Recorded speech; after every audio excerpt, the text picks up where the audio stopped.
Hello friends. Did you know that nearly 80% of those who watch my videos aren't subscribed? If you enjoy the content, I'd truly appreciate it if you hit that subscribe button. It helps a lot. Also, don't forget to leave a like and share your thoughts in the comments. Your interaction not only supports the channel's growth, but also helps these stories reach more people. Thank you all for being here. By the way, where are you watching from? Let me know in the comments.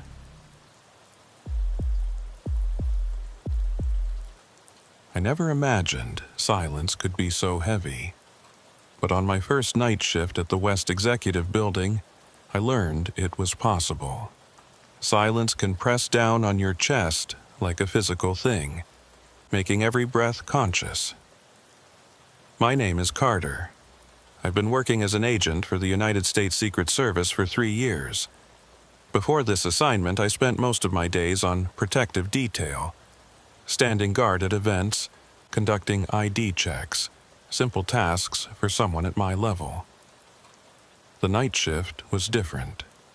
They told me it would be quiet, even simple and routine. They said most nights nothing would happen. The West Executive Building sits between the White House and the Eisenhower Executive Office Building. It's not a place most people know about, and that's by design. During the day, it's busy with staff moving between meetings, but after 10 p.m., the building empties out completely. By midnight, it's supposed to be a ghost town. My shift started at 2200 hours on a Tuesday in October. The weather outside was cold, that sharp kind of cold that comes early in the fall and catches you off guard. I reported to the security office on the ground floor where Agent Miller, the day shift supervisor, briefed me on the night protocols. Miller was in his mid-50s, gray at the temples, with the kind of face that had seen enough to not be impressed by much. He walked me through the basics. Monitor the access points, do hourly sweeps of each floor, check the camera feeds, log everything. Simple enough. Hardly anyone comes through here after 11, Miller said, tapping his pen on the desk. Maybe a staffer working late, but they'll badge in and out. You'll see it on the system. If anyone tries to enter without proper credentials, you call it in immediately. Don't engage alone. I nodded, taking notes, even though I'd already memorized the manual. Miller leaned back in his chair and looked at me for a moment. You ever worked nights before? Not like this, I said. Mostly events, daytime posts. He nodded slowly. Nights are different. Your mind plays tricks on you when it's this quiet. You'll hear things, see things in your peripheral vision. It's normal. Just stay alert and don't let your imagination run wild. I remember thinking that was an odd thing to say. Miller didn't strike me as the type to believe in ghost stories or paranoia, but he said it with the kind of tone that made me think he was speaking from experience. After the briefing, Miller showed me the monitor room. It was a small office with 6 screens showing different camera angles throughout the building. Lobby entrance, main corridor on the first floor, stairwell access points, second floor hallway, third floor hallway, and the rear service entrance. The feeds were clear, night vision filters giving everything a greenish tint. Most important thing, Miller said, pointing at the second floor camera, is this hallway. Second floor, east wing.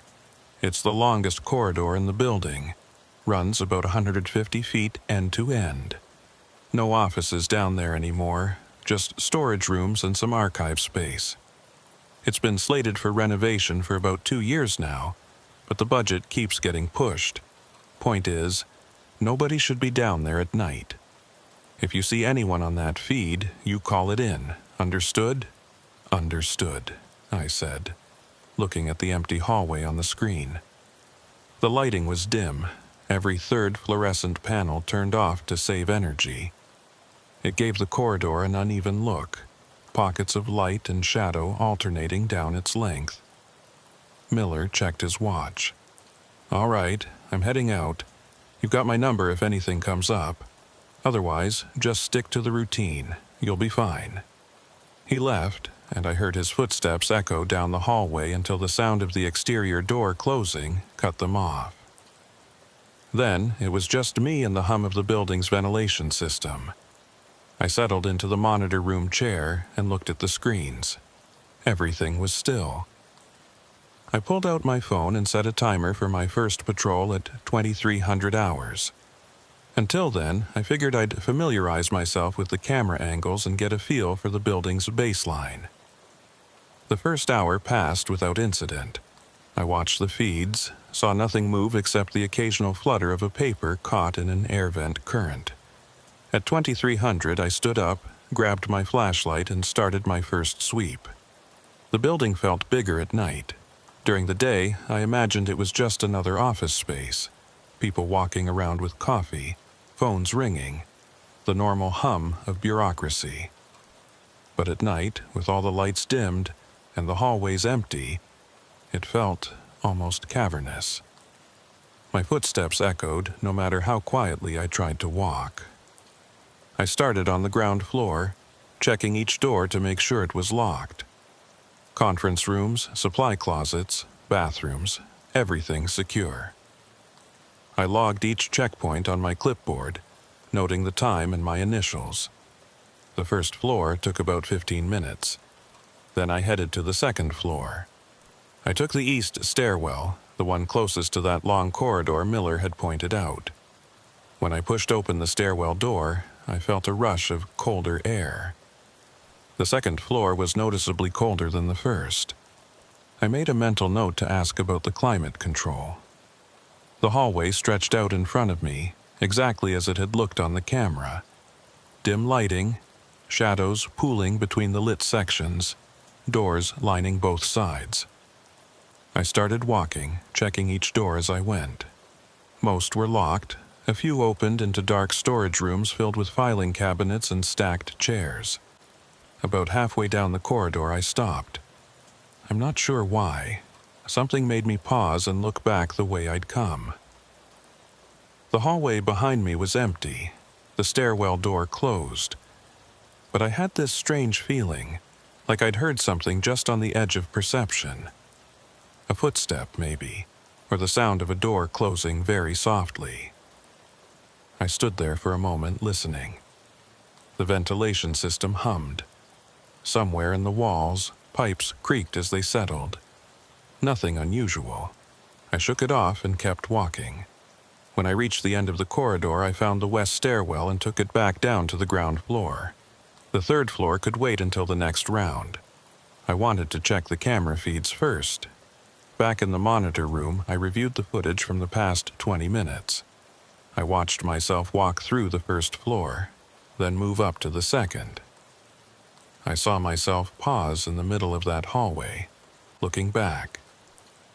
On the feed, there was nothing behind me, just an empty corridor. I rubbed my eyes. Miller was right. Nights played tricks on you. The rest of the shift settled into a rhythm. Every hour, I did a sweep. Every hour, the building remained empty and silent. By your 200 hours, I checked every floor, every door, every access point twice over. Everything was secure. But each time I walked down that second floor corridor, I got the same feeling.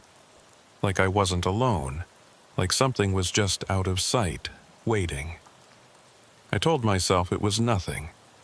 New assignment jitters. Unfamiliar environment. Perfectly normal. At 0400 hours, I was back in the monitor room, filling out my log, when I noticed something on the second floor camera feed. I leaned closer to the screen. There, at the far end of the corridor, near the west stairwell, was a shadow. Not a shadow cast by something in the hallway, but a darker patch against the wall, roughly the size and shape of a person. I stared at it for a few seconds. It didn't move. I checked the timestamp. The feed was live. I grabbed my flashlight and radio and headed for the stairs. When I reached the second floor corridor, I moved quickly but quietly. My hand rested on my service weapon, though I didn't draw it. The hallway looked the same as before. dim, empty, cold. I reached the spot where I'd seen the shadow on the camera. There was nothing there. Just wall and a locked door marked Archive Storage B. I tried the handle anyway. Locked. I checked the door frame looking for any sign it had been forced or tampered with. Nothing. I pulled out my radio. "Control, this is Agent Carter, second floor east wing. Investigated a possible visual on camera 2. Negative contact. Corridor is clear." Static crackled back at me. Then, "Copy that, Carter. Return to post." I made my way back to the monitor room and checked the footage again. I rewound to the moment I'd seen the shadow. On the playback, it was there, that dark shape against the wall. But as I watched, it seemed to shift slightly, like it was moving just out of sync with the frame rate. Then, in the span of 3 or 4 seconds, it faded. Not quickly, not like someone walking away, just a gradual dissolution until there was nothing but empty hallway again. I sat back in my chair and felt my pulse hammering in my ears. I told myself it was a camera artifact. Old equipment, weird lighting, something completely explainable. But I couldn't shake the feeling that I'd seen something real. The rest of the night passed without incident. When Miller arrived at Doro 600 to relieve me, I almost told him about the shadow, but then I thought about how it would sound. I saw a dark spot on the camera that went away. He'd probably think I was paranoid or overtired, so instead I just gave him the standard report. All clear, no incidents, building secure. Miller nodded, not really listening, already focused on his coffee and the day ahead. I drove home as the sun was rising, trying to convince myself that the first night was always the hardest. Tomorrow would be easier. I was wrong. The second night started the same way. I reported at 2200, got the briefing from Miller, settled into the monitor room. This time, I told myself I'd stay focused, ignore any weird feelings, stick to the routine. For the first few hours, everything went according to plan. I did my sweeps, checked the feeds, logged the checkpoints. The building was quiet, exactly as it should be. But when I reached the second-floor corridor during my 100 sweep, I noticed something I hadn't seen the night before. About 2/3 of the way down the hallway, there was a door slightly ajar. Just a crack, maybe an inch of darkness visible between the door and the frame. I approached slowly, my hand on my flashlight. The door had a placard that read, "Storage 217." I was certain I'd checked this door the night before, and it had been locked. I pushed it open slowly. The hinges creaked, the sound absurdly loud in the silence. Inside was a small room, maybe 10 by 10 feet, filled with metal shelving units. Old binders, boxes of files, outdated computer equipment. Everything covered in a thin layer of dust. The room was empty. No one inside, no sign of disturbance. But the door had definitely been closed and locked the night before. I checked the lock mechanism. It was an old-style key lock, not electronic. Someone would have needed a physical key to open it. I made a note on my clipboard to ask Miller about it in the morning. As I was about to leave, my flashlight beam caught something on the floor near the back shelf. Footprints. In the dust. I crouched down to get a better look. They were fresh, or at least recent enough that the dust hadn't settled back over them. The prints led from the door to the back of the room, then stopped. Just stopped, like whoever made them had vanished mid-step. I felt a chill run down my spine that had nothing to do with the temperature. I stood up quickly and backed out of the room, pulling the door shut behind me. This time, I made sure it was fully closed and tested the handle, locked. Back in the monitor room, I reviewed the second-floor camera footage from the past hour. The angle didn't quite reach the door to storage 217, but I could see the section of hallway right in front of it. On the feed, no one had walked past. The corridor had been empty the entire time. I rubbed my face, trying to think logically. Maybe maintenance had been in there during the day and forgot to lock it. Maybe the footprints were old and I just hadn't noticed them before. Maybe the building had settled and the door had popped open on its own. All reasonable explanations. None of them felt right. At 0230, I did another sweep. This time, when I reached the second floor, I walked straight to storage 217. The door was open again. Not just ajar this time, but fully open, swung wide on its hinges. I stopped in my tracks. My pulse spiked. I definitely had closed that door. I had tested the lock. I had made absolutely certain. I approached cautiously, flashlight up, hand on my weapon. The room looked the same as before. Shelves, boxes, dust. But now there were more footprints. A trail leading from the door to the back shelf, then returning to the door. The same prints, the same pattern, like someone had walked in, stood at the back of the room for a while, then walked out, except no one had walked past the camera. I pulled out my radio. "Control, this is Carter. I need a secondary unit to second floor east wing. I have an unsecured door and possible unauthorized access." The response came back almost immediately. "Copy, Carter. Unit dispatched. ETA 5 minutes." I stayed in the hallway, watching the open door, until Agent Brooks arrived. Brooks was older than me, maybe late 30s, with a no-nonsense demeanor that I found reassuring. "What have we got?" he asked, hand resting on his service weapon. I explained the situation. The door that kept opening, the footprints, the lack of anyone on camera. Brooks listened without interrupting, his expression unreadable. When I finished, he walked into the storage room and looked around with his flashlight. He crouched down to examine the footprints, then stood up and checked the shelves. "Dust is thick," he said. "These prints are fresh, couple hours old at most." "But no one came down this hallway," I said. "I've been watching the feed." Brooks walked back to the door and examined the lock. "Key operated. You have access to the key?" I shook my head. Miller didn't give me one. He said all the storage rooms should be locked and stay locked. Brooks pulled out a small notebook and wrote something down. "I'll file a report. We'll get maintenance to check the lock tomorrow, make sure it's functioning properly. Could be a mechanism failure." "What about the footprints?" He looked at me for a moment, and I saw something in his expression I couldn't quite read. Concern, maybe, or caution. "Could be from earlier in the week. Dust settles slow in these old rooms. They look fresh," I said. "They do," Brooks agreed. "But without anyone on camera, we have to assume there's a reasonable explanation.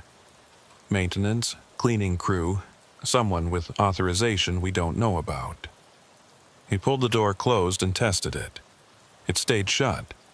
"Keep an eye on it. If it opens again, call me directly." He wrote his cell number on a page from his notebook and handed it to me.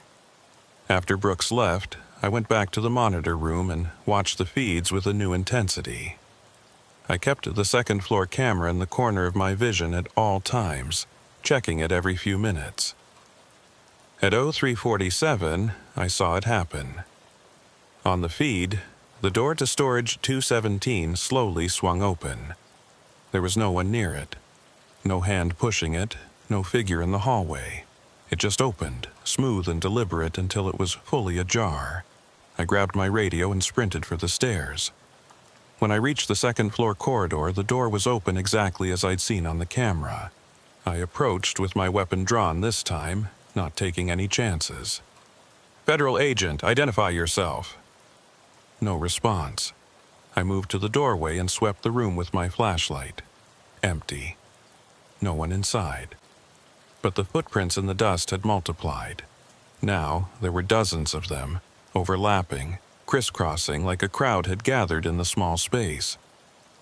I backed out of the room, my hands shaking. This wasn't a lock malfunction, this wasn't maintenance. This was something else entirely. I called Brooks. He answered on the second ring, his voice rough with sleep. "The door opened on its own," I said, trying to keep my voice steady. "I saw it on camera, no one near it, and there are more footprints now, dozens of them." There was a long pause on the other end. Then Brooks said, "I'm coming back. Don't go in that room again. Stay in the hallway and wait for me." He arrived 20 minutes later, this time with another agent I didn't recognize. They both examined the room, took photos of the footprints, checked the door mechanism. I watched from the hallway, my back against the opposite wall, trying to calm my breathing. When they finished, Brooks came over to me. "I'm going to level with you, Carter. This isn't the first time something like this has happened in this building." I stared at him. "What do you mean?" Brooks glanced at the other agent, who nodded slightly. 3 years ago, we had an agent on night shift report a similar incident. Doors opening, footsteps in empty hallways, shadows on the cameras. We did a full security review, checked every system, every lock, every access point. Never found an explanation. What happened to the agent? He requested a transfer after 2 weeks. Said he couldn't work nights here anymore. Brooks paused. "Look, officially, this is probably just old buildings settling, faulty equipment, that sort of thing. But unofficially, a lot of us who work nights here have seen things we can't explain. We just don't talk about it." "Why not?" "Because there's no protocol for it. What are you supposed to put in a report? Door opened by unseen force. You'd be laughed out of the service or sent for a psych eval." I looked back at the open door to storage 217. "So, what do I do?" Brooks put a hand on my shoulder. "You do your job. You log what you can log, and you trust your training.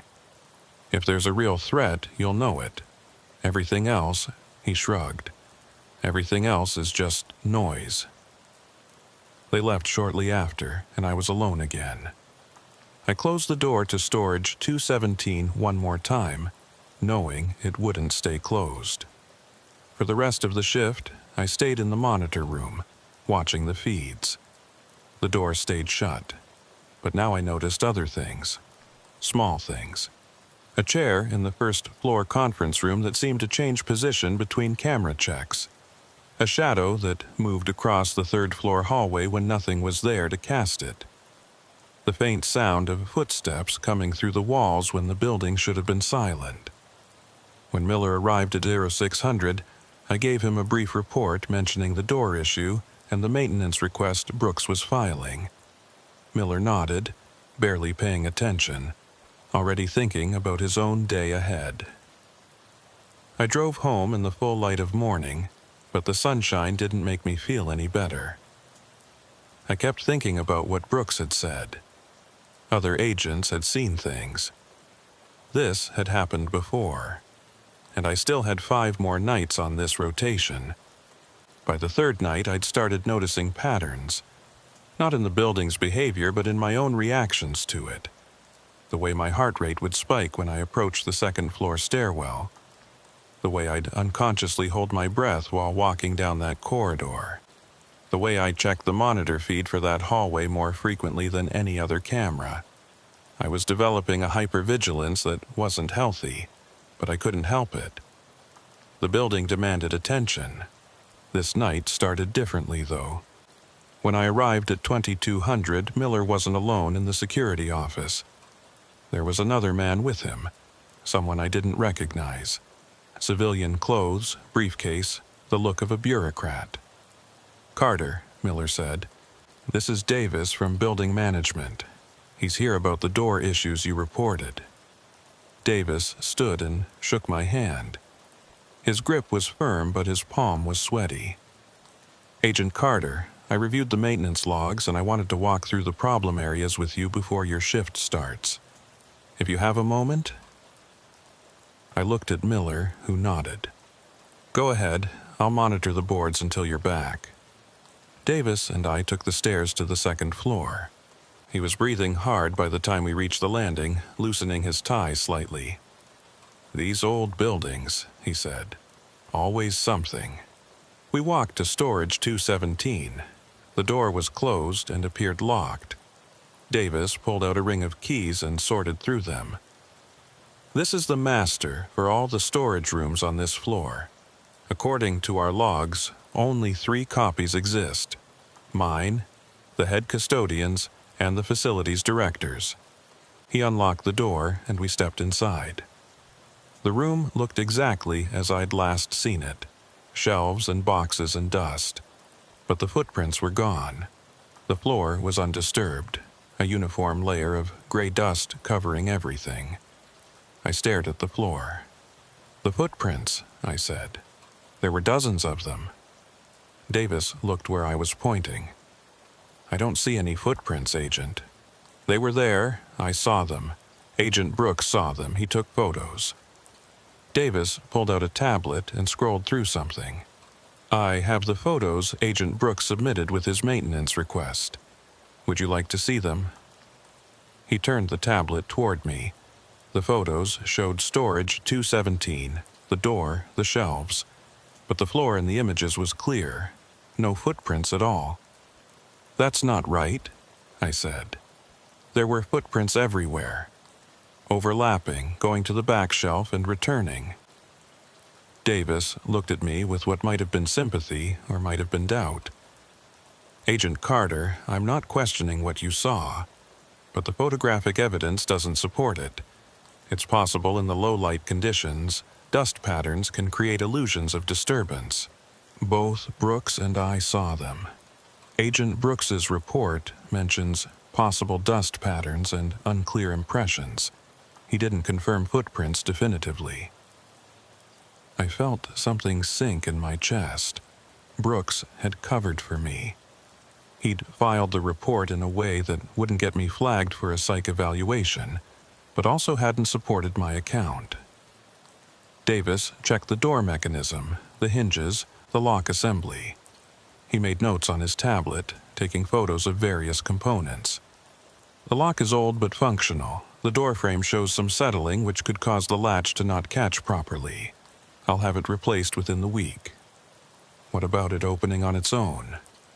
"Old buildings settle, especially with temperature changes.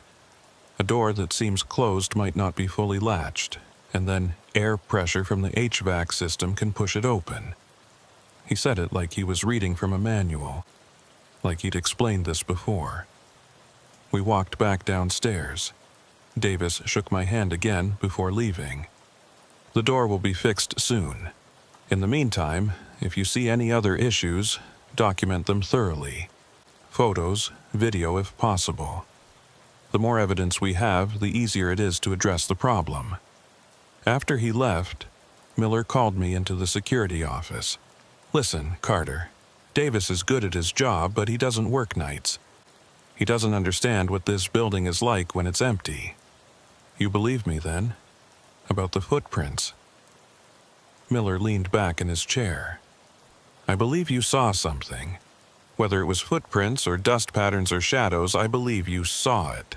But for the purposes of official reports, you need to be more careful about how you phrase things. Unusual dust disturbances, not mysterious footprints. You understand?" I understood.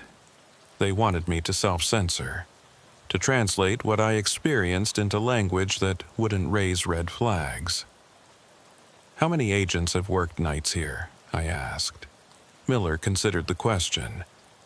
"In the 10 years I've been day supervisor, maybe 20, 25. Most don't last more than a few months before requesting transfer." "And how many have reported incidents?" "Officially, none." He paused. "Unofficially, most of them. At least the ones who talk about it." "Why do you stay, if you know what happens here at night?" Miller smiled, but it didn't reach his eyes. "I work days, Carter. The building behaves differently during the day. It's only at night that it gets active." He stood up and grabbed his coat. "Your shift's starting. Stay alert, document what you can verify, and don't let your imagination run away with you." After Miller left, I settled into the monitor room with a growing sense of dread. The building knew I was documenting it now. Somehow, I felt certain of that, and I wasn't sure how it would respond. The first few hours were quiet. Too quiet. I did my sweeps, checked the doors, logged the checkpoints. Everything normal, everything routine. But the second-floor corridor felt different tonight.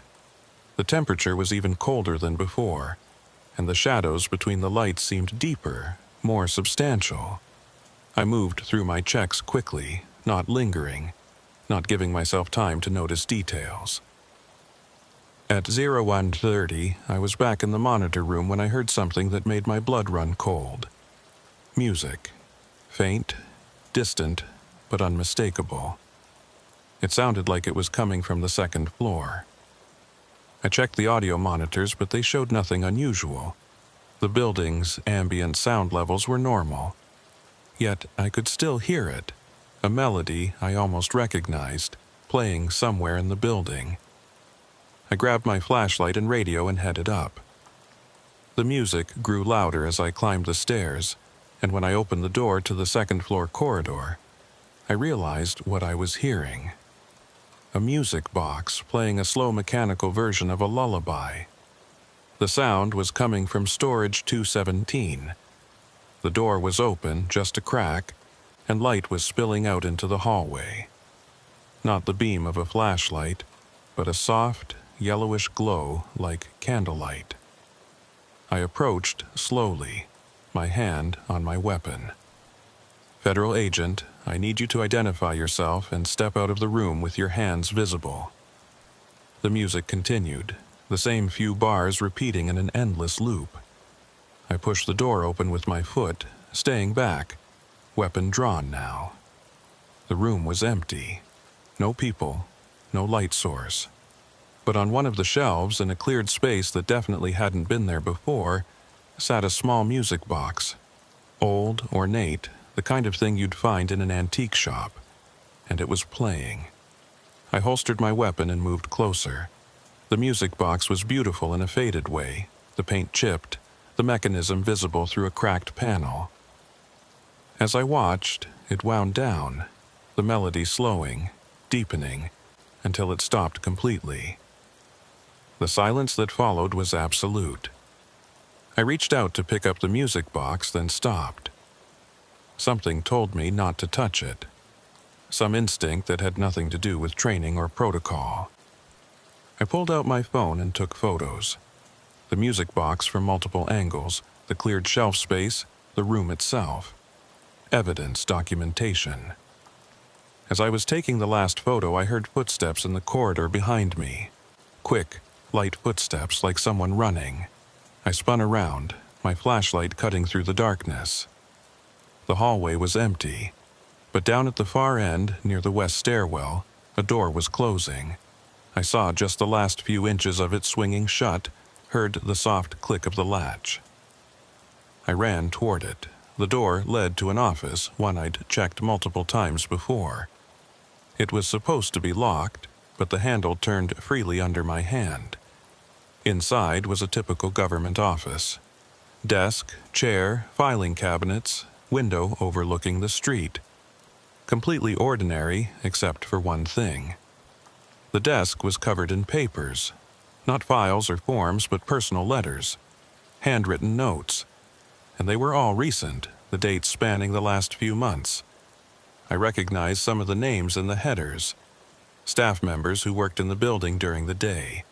The letters weren't addressed to anyone. They were just thoughts, confessions, fears, things people had written but never sent.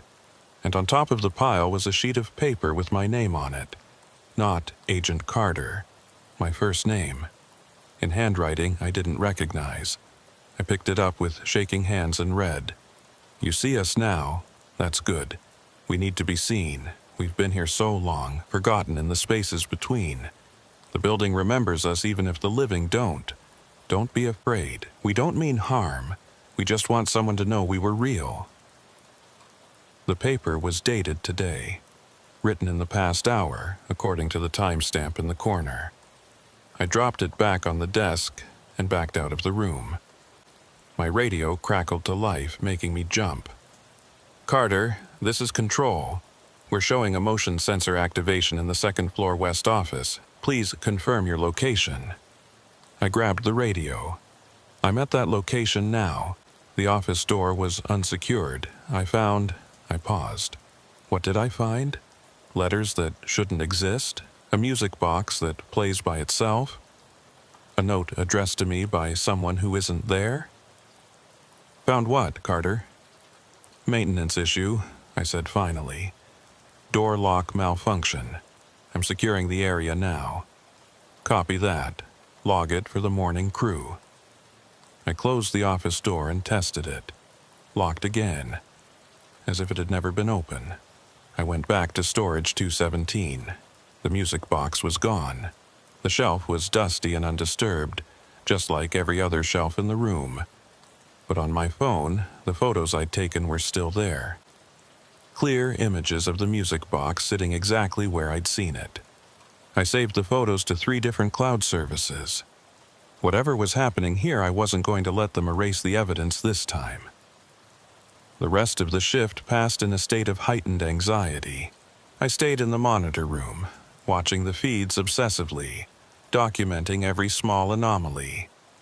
A light flickering in sequence that seemed too deliberate to be random. A chair that rotated slightly when no one was near it. Shadows that moved against the direction of the light source. At 05:20, 40 minutes before Miller was due to arrive, all 6 monitors went black simultaneously. Not static, not signal loss, just black screens with no input. I checked the connections, the power, the system logs. Everything showed normal operation. The cameras should have been working. But the screen stayed black for exactly 3 minutes. Then, all at once, they flickered back to life. And there, on the second-floor corridor feed, was a figure. Standing in the middle of the hallway, facing the camera. The same silhouette I'd seen on my first night, but clearer now. I could almost make out features. The suggestion of a face, of clothes, of a person who had once been real. It stood there for 5 seconds. Then it turned and walked toward the west stairwell, moving with a strange gait that didn't quite sync with the frame rate. When it reached the stairwell door, it didn't open it. It simply faded out, becoming transparent and then nothing. I sat frozen, staring at the screen. The hallway was empty again, but I'd seen it. And this time, I had proof. I checked the DVR system, pulled up the recording from those few minutes. The blackout was there, and the figure's appearance was there, captured in digital format. Undeniable evidence. When Miller arrived, I showed him the footage immediately. He watched in silence, his expression unreadable. "This is going to sound strange," he said finally. "But I need you to delete that." "What?" "The footage. Delete it, now." "But it's proof. It shows something that will get this entire facility flagged for a full security review. They'll bring in teams, investigators, equipment. They'll tear this building apart looking for explanations." Miller looked at me directly. "And they won't find any. Because whatever this is, it's not something that can be measured or documented in a way they'll accept. All that will happen is everyone involved gets transferred or dismissed, and the building keeps doing what it's been doing for decades. You've seen this before." It wasn't a question, but Miller nodded anyway. Different forms, different manifestations. But yes, I've seen it. What is it? I don't know, no one does. But I know that bringing official attention to it doesn't help. It just creates problems for the people who work here. I looked at the screen, at the frozen image of the figure in the corridor. If I delete this, I have nothing. Just my word. Your word to who? Who are you going to tell that will believe you? Miller's tone wasn't unkind, just realistic. "Carter, I'm not trying to silence you. I'm trying to protect your career. Delete the footage, work your remaining shifts, then request a transfer. That's how everyone handles this." I thought about the note on the desk. "We just want someone to know we were real." "I need to document this," I said. "Not officially, but for myself, so I know I'm not crazy." Miller considered this.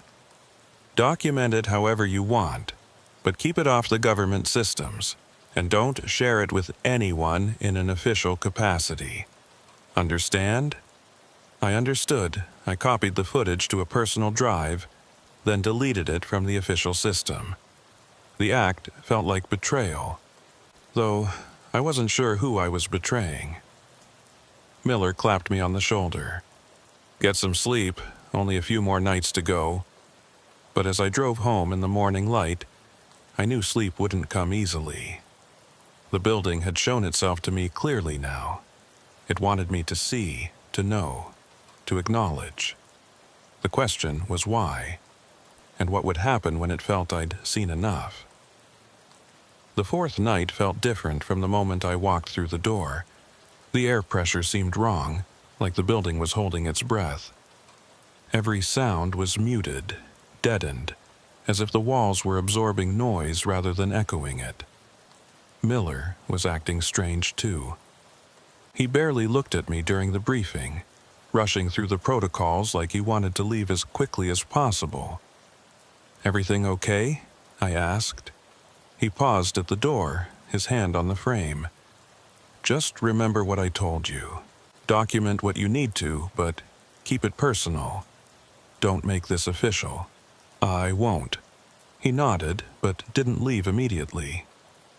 "Carter, have you noticed the dates?" "What dates?" "The dates when incidents happen most frequently. I've been tracking them for years. There's a pattern." He pulled out a small pocket calendar, the pages worn from handling.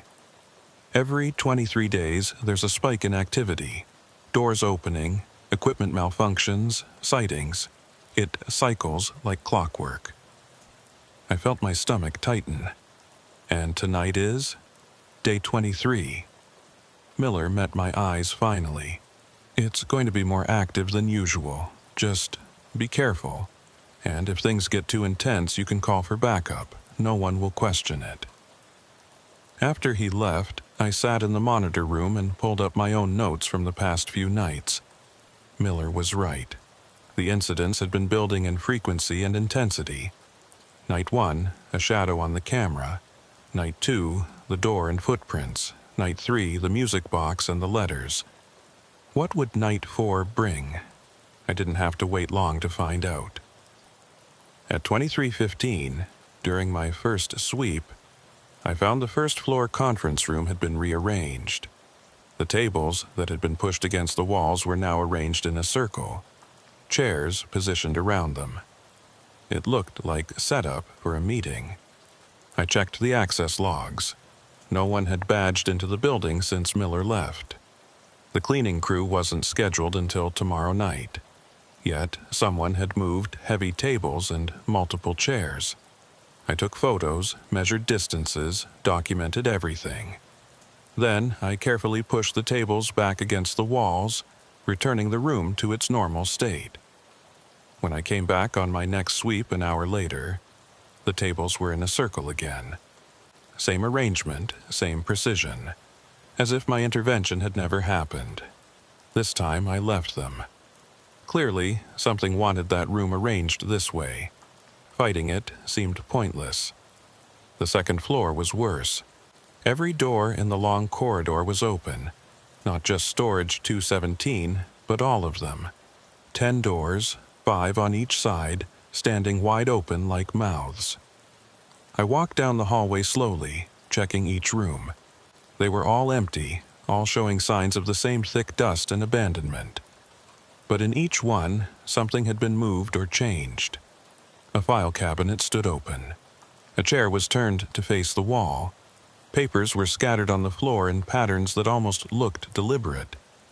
In the office where I'd found the letters, The desk was clear now, but written in the dust on the desktop was a single word: tonight. I photographed it, then backed out of the room. As I did, I heard a sound from the far end of the corridor. Not footsteps this time, but voices. Murmuring, indistinct, like a conversation happening just beyond the range of understanding. I moved toward the sound, my flashlight beam sweeping the hallway. The voices seemed to come from everywhere and nowhere, echoing off the walls in ways that made no acoustic sense. As I approached the west stairwell, the voices grew clearer. I could almost make out words now. Names, maybe. Dates. Fragments of sentences that meant nothing out of context. I reached the stairwell door and pressed my ear against it. The voices were definitely coming from inside the stairwell. Multiple voices talking over each other. I opened the door quickly, shining my flashlight in. The stairwell was empty, but the voices continued for just a moment longer before cutting off abruptly, leaving a ringing silence. I closed the door and leaned against the wall, trying to steady my breathing. This was escalating. Whatever presence inhabited this building, it was becoming more bold, more insistent. Back in the monitor room, I reviewed the camera feeds from the past hour. The first floor conference room rearrangement didn't show on camera. One frame showed the tables against the walls, the next frame showed them in a circle. No transition, no movement, just instantaneous change. The second floor corridor showed all the doors standing open, just as I'd found them. But in the playback, I could see something I'd missed in person. Shadows moved in the doorways. Not shadows cast by anything, but darker patches that seemed to shift and flow like liquid. And in the stairwell camera feed, during the exact moment I'd heard voices, there was a distortion. The image pixelated and broke apart, then reformed. When it cleared, for just one frame, the stairwell wasn't empty, it was full of people. Figures standing on the stairs, sitting on the landings, crowding the space impossibly. One frame, a 20th of a second, but I saw it. I backed up the footage and went through it frame by frame, there. One single frame showing a stairwell packed with people, and then the next frame showed it empty again. I saved the footage, my hands shaking so badly I almost couldn't operate the keyboard. At 0200, the temperature in the building plummeted.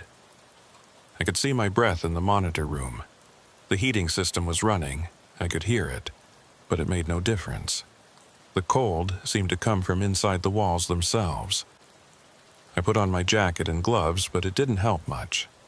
This wasn't normal cold. It sank into my bones, making my joints ache. My radio crackled. "Carter?" The voice was distant, broken up by static. I grabbed the radio. "This is Carter. Who is this?" "Carter.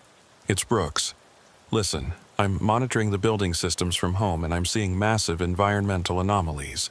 Temperature drops, power fluctuations. Are you okay?" "I'm fine, just cold. Really cold. I need you to do something for me. Go to the basement level. There's a mechanical room at the east end. Check the main climate control panel. Tell me what the readout says." I didn't want to go to the basement. I hadn't been down there on any of my previous shifts, and the thought of descending into the building's lowest level while it was in this state made my skin crawl.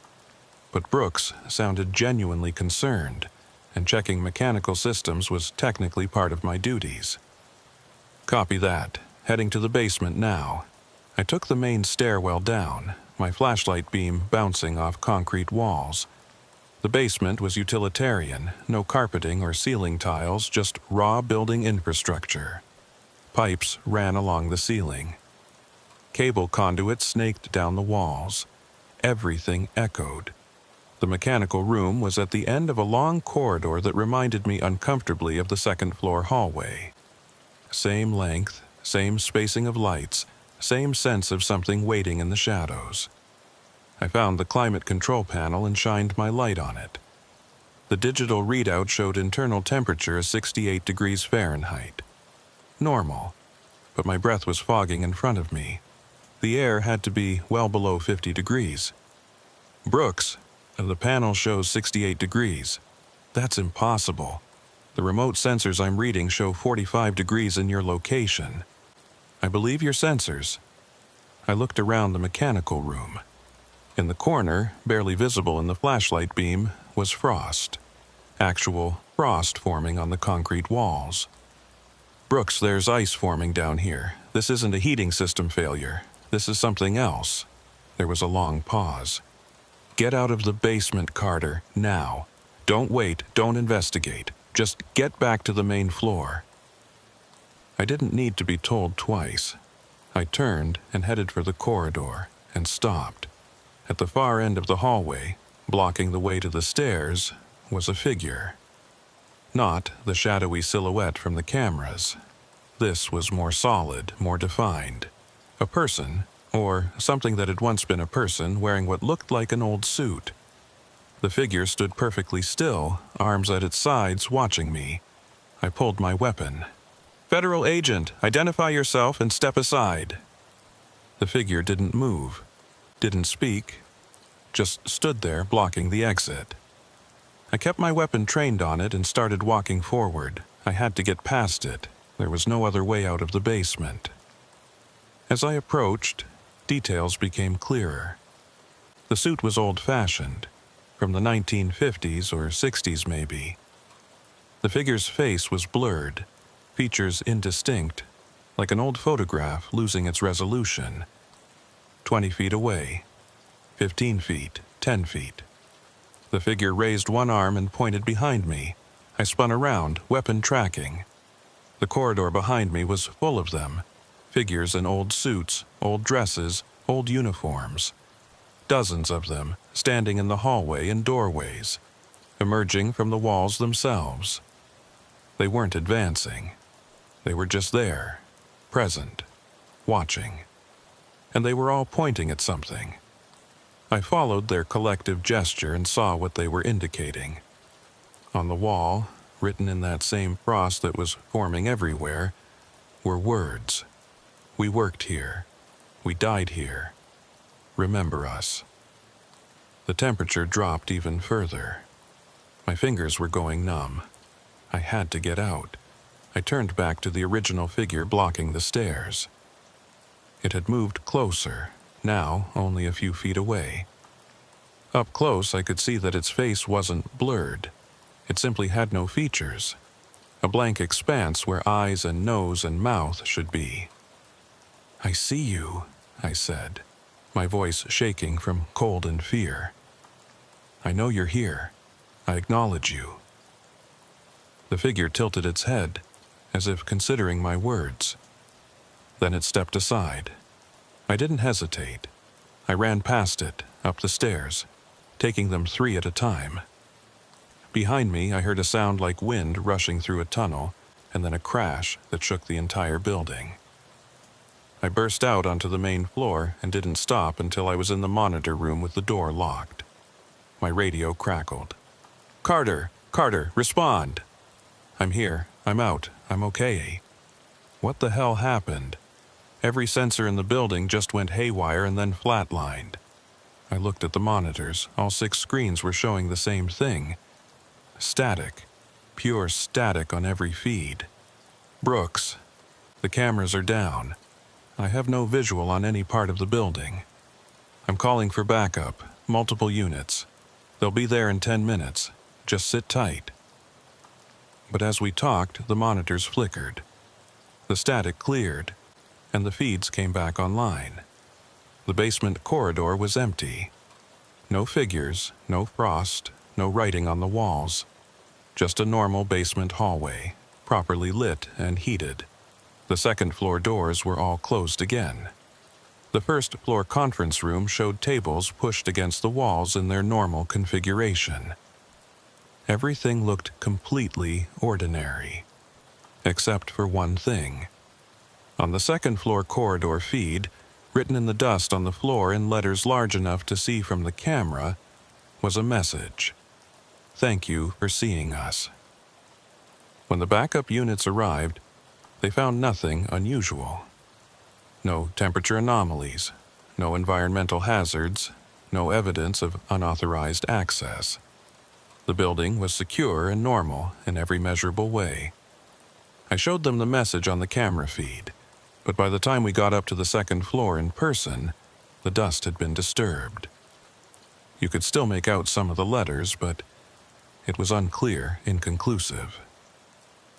Brooks arrived in person, brought the footage from the remote monitoring systems. The temperature spike was there, documented and undeniable. But the recovery was so rapid and complete that it defied physical laws. Systems didn't go from 40 degrees to 68 degrees in seconds. It wasn't possible.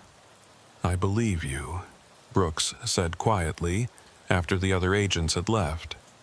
"But this can't go in an official report. You understand that, right?" I understood. I was learning the rules of this place, what could be said and what had to remain silent. Brooks left around 04:30. I had 90 minutes left on my shift. I spent them in the monitor room, watching the feeds, documenting nothing. When Miller arrived to relieve me, he took one look at my face and nodded. "Bad night?" "They showed themselves," I said. "All of them, in the basement." Miller sat down heavily. "Yeah, that happens on day 23. That's when they're strongest, when they can make themselves fully visible." "Who are they?" "Workers, probably. People who built this building, maintained it, worked here over the decades. They died, and they stayed. The building remembers them even if we don't. They wanted me to see them, to acknowledge them. And you did. That's good. That's what they need." Miller looked at the monitors. "It should be quieter now. For a while, at least. You gave them what they wanted." I drove home as the sun rose, but I couldn't shake the image of those figures in the basement. The blank faces, the pointing gestures, the writing on the wall. I had one more night on this rotation, one more shift in the West Executive Building. And I already knew I wouldn't be coming back after that. My fifth night, my last night. I arrived at 2200 to find a note from Miller on the monitor room desk. Maintenance replaced all the locks on second floor. Building should be quiet tonight. M. I appreciated the thought, but I doubted new locks would make any difference. This wasn't about security failures or mechanical problems. This was about something that existed outside normal parameters. The first few hours were indeed quiet. I did my sweeps, checked the doors, logged the checkpoints. Everything normal. The second-floor corridor felt different, though, less oppressive. The cold was gone, the shadows less deep. It was almost like the building was resting after the intensity of the previous night. At midnight, I settled into the monitor room with coffee and paperwork. Just a few more hours, and I could request my transfer, move to a daytime rotation somewhere else, put this experience behind me. But at 0100, my phone buzzed with a text from an unknown number. "Don't leave yet, third floor, East office. There's something you need to see." I stared at the message. It had to be someone from the service, probably Brooks. But why wouldn't he call or use the radio? I texted back, "Who is this?" No response. But 2 minutes later, another message. "Third floor, East office, please." Against my better judgment, I went. The third floor was territory I'd only checked a few times, mostly storage and archived files. The East office was at the end of another long corridor, this one carpeted and quieter than the second floor. The office door was closed but unlocked. I pushed it open slowly. Inside was a space that looked like it hadn't been used in decades. Desk covered in dust. Filing cabinets rusted shut. Window so dirty it barely let in light from the street. But on the desk, cleared of dust, was a file folder. I approached cautiously and opened it.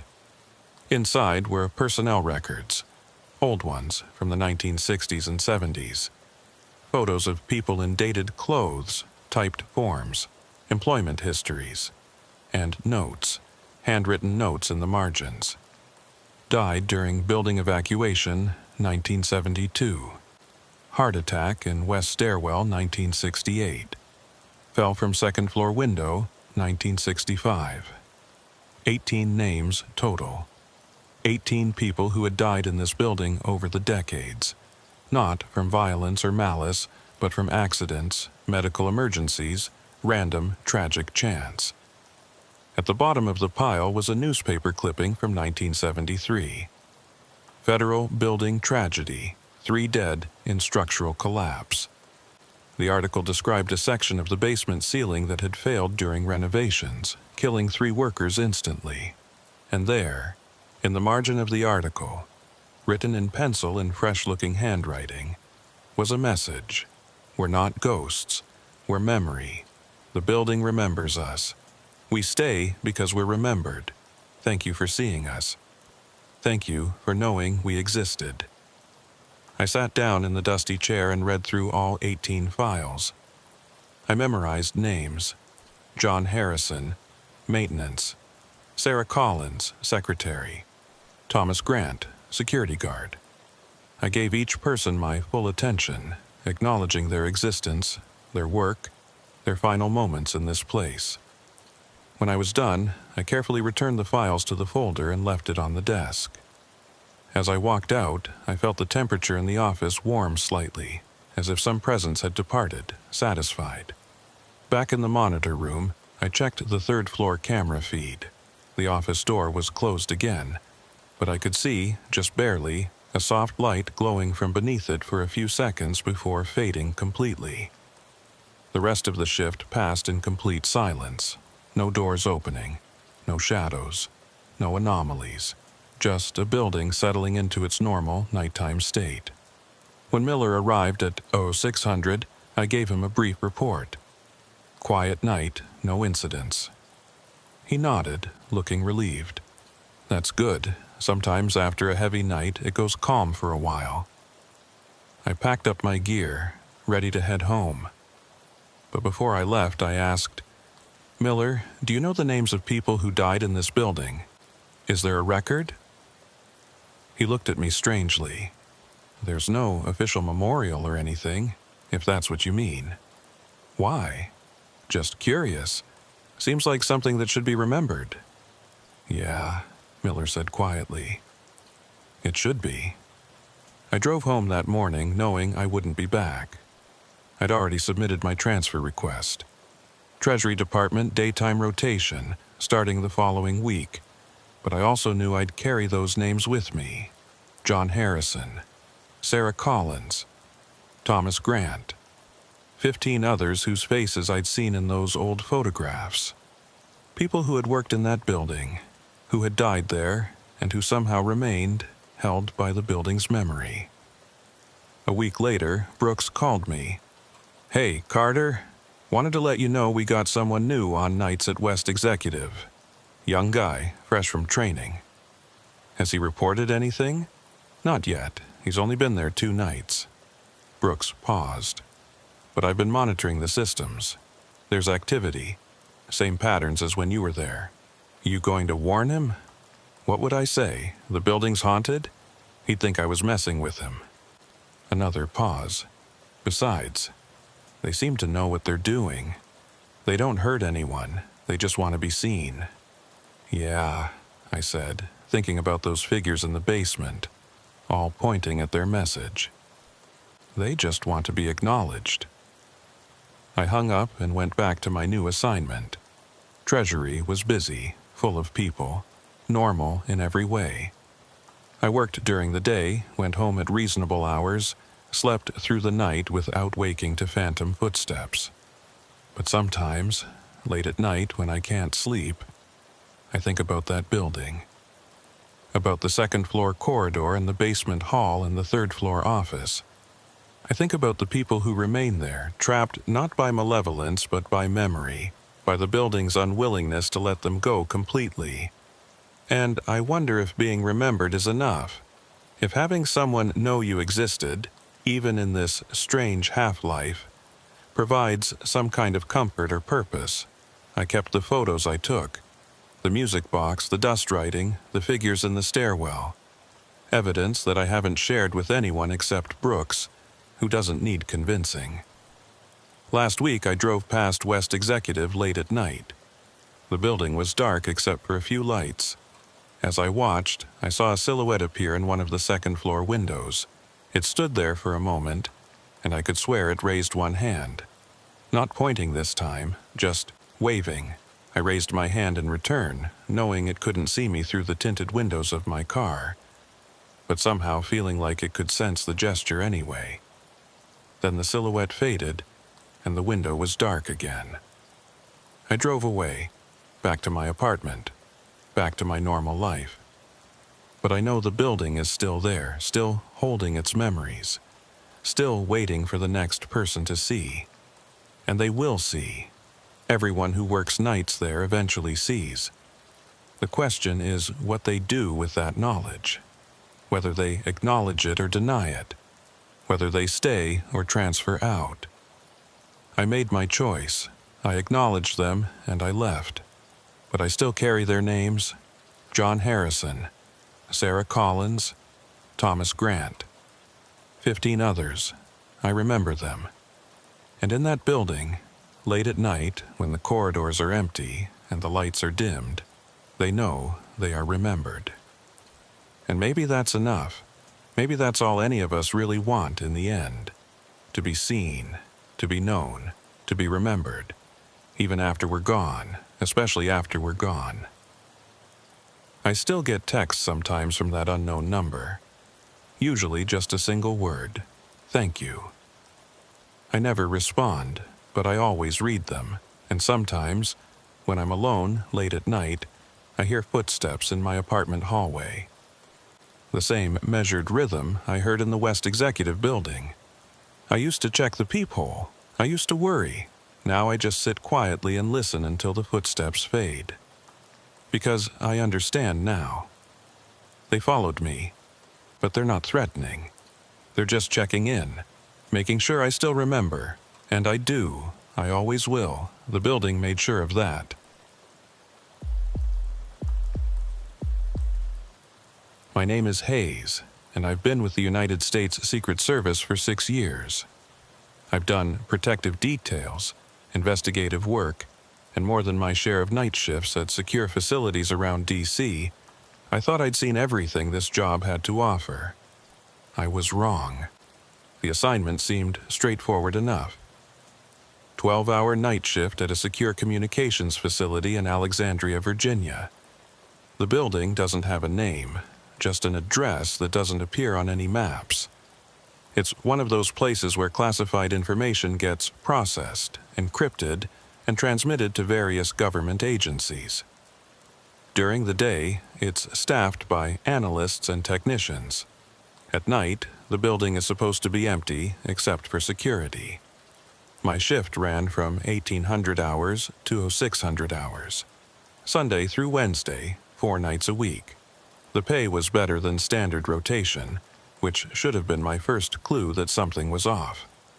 They always pay more for the positions nobody wants.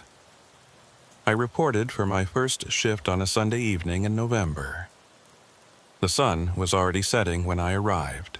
That early winter darkness that makes 6 p.m. feel like midnight. Agent Reynolds, the day shift supervisor, met me at the security desk in the lobby. Reynolds was a woman in her early 40s, with sharp eyes and a manner that suggested she didn't waste time on pleasantries. She walked me through the basics quickly and efficiently. Monitor the access points, check the secure server rooms every 2 hours, log all activities in the official logbook, maintain communication with the Central Command every hour. The building has 4 floors, Reynolds explained, pulling up a schematic on the computer. Ground floor is lobby, security office, and general admin. Second floor is communications equipment and server rooms. Third floor is analyst workstations and conference rooms. Fourth floor is restricted access, executive offices, and classified briefing rooms. You'll need special clearance to access the 4th floor, which you don't have yet. Understood, I said, taking notes. Reynolds pulled out a large logbook, the kind with bound pages and permanent ink. This is critical. Every activity, every check, every incident gets logged here. Time, description, your signature. The logbook is a federal record. It gets reviewed every week by the Oversight Committee. She showed me the previous week's entries. Each page was filled with neat handwriting, times marked precisely, signatures clear and consistent, a complete record of everything that happened during each shift. "Any questions?" Reynolds asked. "Seems pretty straightforward. Has there been any unusual activity recently? Any security concerns I should know about?" Reynolds hesitated, just for a moment. "No, nothing unusual. Just stick to the routine and you'll be fine." That hesitation should have told me something, but I was new to the assignment, eager to prove myself. I let it slide. Reynolds left at 1800 sharp. The moment the door closed behind her, the quality of silence in the building changed. It went from the quiet hush of an office after hours to something deeper, more complete, like the building itself was holding its breath. I settled into the security office and reviewed the camera feeds. 16 monitors showing different areas of the building. Everything looked normal. Empty hallways, dark offices, server rooms with their endless rows of blinking lights. I logged my first entry in the book. 1800, shift begins. Building secure. All systems nominal. Haze. The first few hours passed without incident. I did my rounds at 1900, checking each floor methodically. The building was climate-controlled to protect the equipment, keeping everything at a constant 68 degrees. The air had that processed quality you get in places that are never open to the outside world. At 2000 hours, I checked in with Central Command. "Post 7, this is Agent Hayes, status check, all clear." The response came back immediately. "Copy. Post 7. Next check at 2100. I made my second round at 2030, paying special attention to the server rooms on the second floor. The servers hummed constantly, a white noise that was almost soothing. Everything was functioning normally. Back in the security office, I logged my activities. 2030, second floor check complete. All server rooms secure. No anomalies. At 2200 hours, I noticed something odd. I was reviewing the camera feeds when I saw a flicker on one of the monitors. The third floor hallway camera cut to static for just a second, then came back online. I rewound the feed and watched it again. There, a momentary disruption, less than a second, just enough to notice if you were paying attention. I logged it. 200. Brief signal disruption on camera 9, third floor east corridor. Feed restored immediately. Possible equipment issue. At 2230, I did my scheduled server room check. As I walked through the second floor, I noticed the temperature felt different. Not colder or warmer, but different somehow. Like the air pressure had changed. I checked the climate control panel. Everything showed normal. 68 degrees, 45% humidity, air circulation optimal. But something felt wrong. I continued my rounds, trying to shake off the feeling. The building was playing tricks on me. New environment, night shift adjustment. Perfectly normal. When I got back to the security office at 2300, I sat down to log my check and noticed something that made my blood run cold. The logbook was open to a different page. I had left it open to today's date, November 15th. But now it was open to November 16th, tomorrow's date. And there were entries already written there. Entries in my handwriting. I stared at the page. The handwriting was unmistakably mine. The signature identical to the one I'd written at 1800, but the entries were for times that hadn't happened yet. 0100. Third floor, check complete. Corridor Delta showing temperature fluctuation. 0230. Server room B7 accessed for routine verification. No issues found. 0415. Perimeter check completed. All access points secure. 0545. End of shift protocols initiated. Building status normal. There were more entries. A complete record of a shift I hadn't worked yet. My shift, tonight's shift. Already written, already logged, already signed. I flipped back to today's page, November 15th. My initial entry from 1800 was there, and my subsequent logs, but nothing after 2030. I checked the time, 23:05. I had logged entries up to 2030, but there was nothing for 2200 or 2230, even though I distinctly remembered writing them. I remembered sitting at this desk, pen in hand, recording the camera glitch and the temperature anomaly. But those entries didn't exist. I grabbed the pen and started to write a new entry for 2300, describing what I was seeing. My hand moved across the page, forming words, but when I looked down, the page was blank. The ink wasn't taking. I tried again with the same result. The pen worked fine when I tested it on a separate piece of paper, but on the logbook pages, nothing. I pulled out my phone and took pictures of the November 16th page.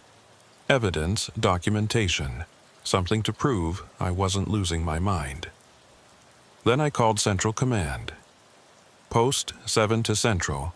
I need to report an irregularity. Static crackled on the line. Then a voice I didn't recognize. Post 7, please clarify. What is the nature of the irregularity?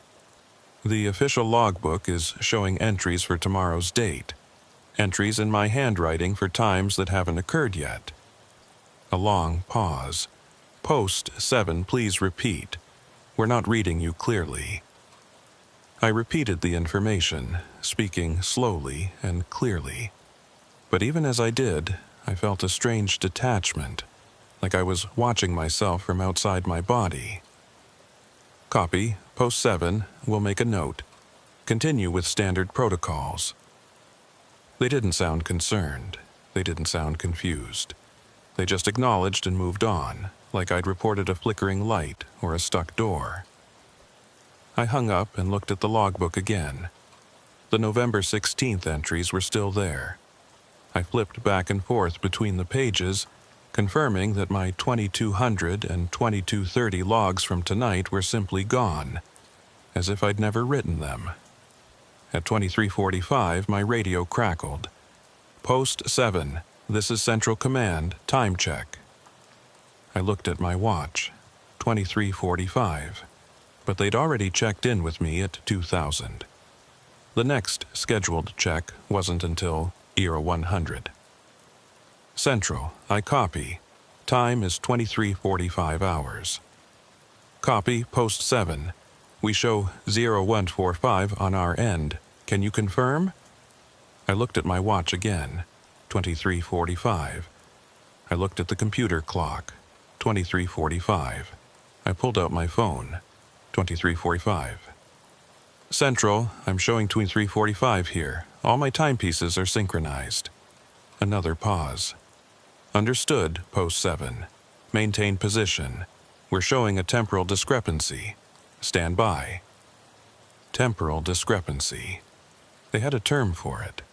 Like this was something that happened regularly enough to have official language. I stood up and walked to the window. The parking lot outside showed 3 cars, all belonging to day shift staff who commuted together. The street beyond was quiet, no traffic. A sodium vapor streetlight cast everything in orange. I checked the security cameras. All 16 feeds showed empty building, normal operations, nothing unusual. Except when I looked at the timestamp on the feeds, they read 0147. But my watch still said 23:48. I went back to the logbook. The November 16th page was gone. Just gone. The book jumped from November 15th directly to November 17th. An entire page had vanished or had never existed. I flipped through the entire logbook, checking every page. November 16th didn't appear anywhere, as if that date had been removed from the official record. My radio crackled again. Post 7, status check. Post 7, all clear. My voice sounded strange to my own ears, distant and hollow. Copy. Your next check-in is at 0300 hours. But it was still 23:51 on my watch. If Central Command was at 0147 and my next check was at 0300, that was only an hour and 13 minutes away. But for me, it was 3 hours and 9 minutes. Time wasn't just running differently. It was running separately for me than for everyone else. I sat down and tried to think logically. Possible explanations. Someone was drugging me and I was experiencing lost time. I was having a psychotic break. I was dreaming. None of those explanations felt right. I looked at the logbook. November 15th entries, then November 17th. I flipped to the 17th and saw entries in handwriting I didn't recognize. A different agent's shift, logging routine activities for 2 days from now. I flipped back further, checking previous dates. The pattern was consistent. Every page had the correct date in sequence. November 14th, November 13th, November 12th. All accounted for, just November 16th was missing. Tomorrow's date. The date that was already logged in my handwriting before it happened, and then disappeared completely. I checked my phone photos. The pictures I'd taken of the November 16th page were gone. Not deleted, just gone. Like they'd never existed. My photo gallery jumped from the previous photo directly to the next one, with no gap. No indication that anything had been removed. At 00 hours by my watch, I decided to do another patrol. Maybe physical movement would help me make sense of what was happening. I walked through the ground floor first. Everything normal. Then up to the second floor. The server rooms hummed their constant drone. Temperature still showed 68 degrees, but the air felt thick now. Resistant. I continued to the third floor. The hallway stretched in front of me, longer than I remembered. The overhead lights seemed dimmer, the shadows between them deeper. Halfway down the corridor, I stopped. Something made me turn and look back at the stairwell door I'd just come through. The distance was wrong. I'd walked maybe 50 feet, but the stairwell door looked like it was at least 100 feet away. The hallway had stretched without me noticing. I continued forward toward the far stairwell. The distance to that door seemed normal, but when I glanced back again, the other door had receded even further. The hallway was expanding behind me as I walked. I stopped and pulled out my phone to use the compass app, something to give me objective measurements. But my phone screen was blank. Not dead, not powered off, just blank, no display at all. I pressed the power button, nothing. Held it down for a hard reset, nothing. I looked at my watch. The hands had stopped moving. Frozen at 0004. The hallway lights flickered once, twice, then steadied. But the quality of the light had changed. It was the same brightness, but somehow older, like looking at the world through aged film. I continued walking, counting my steps. 50 paces, 75, 100. The far stairwell door didn't get any closer.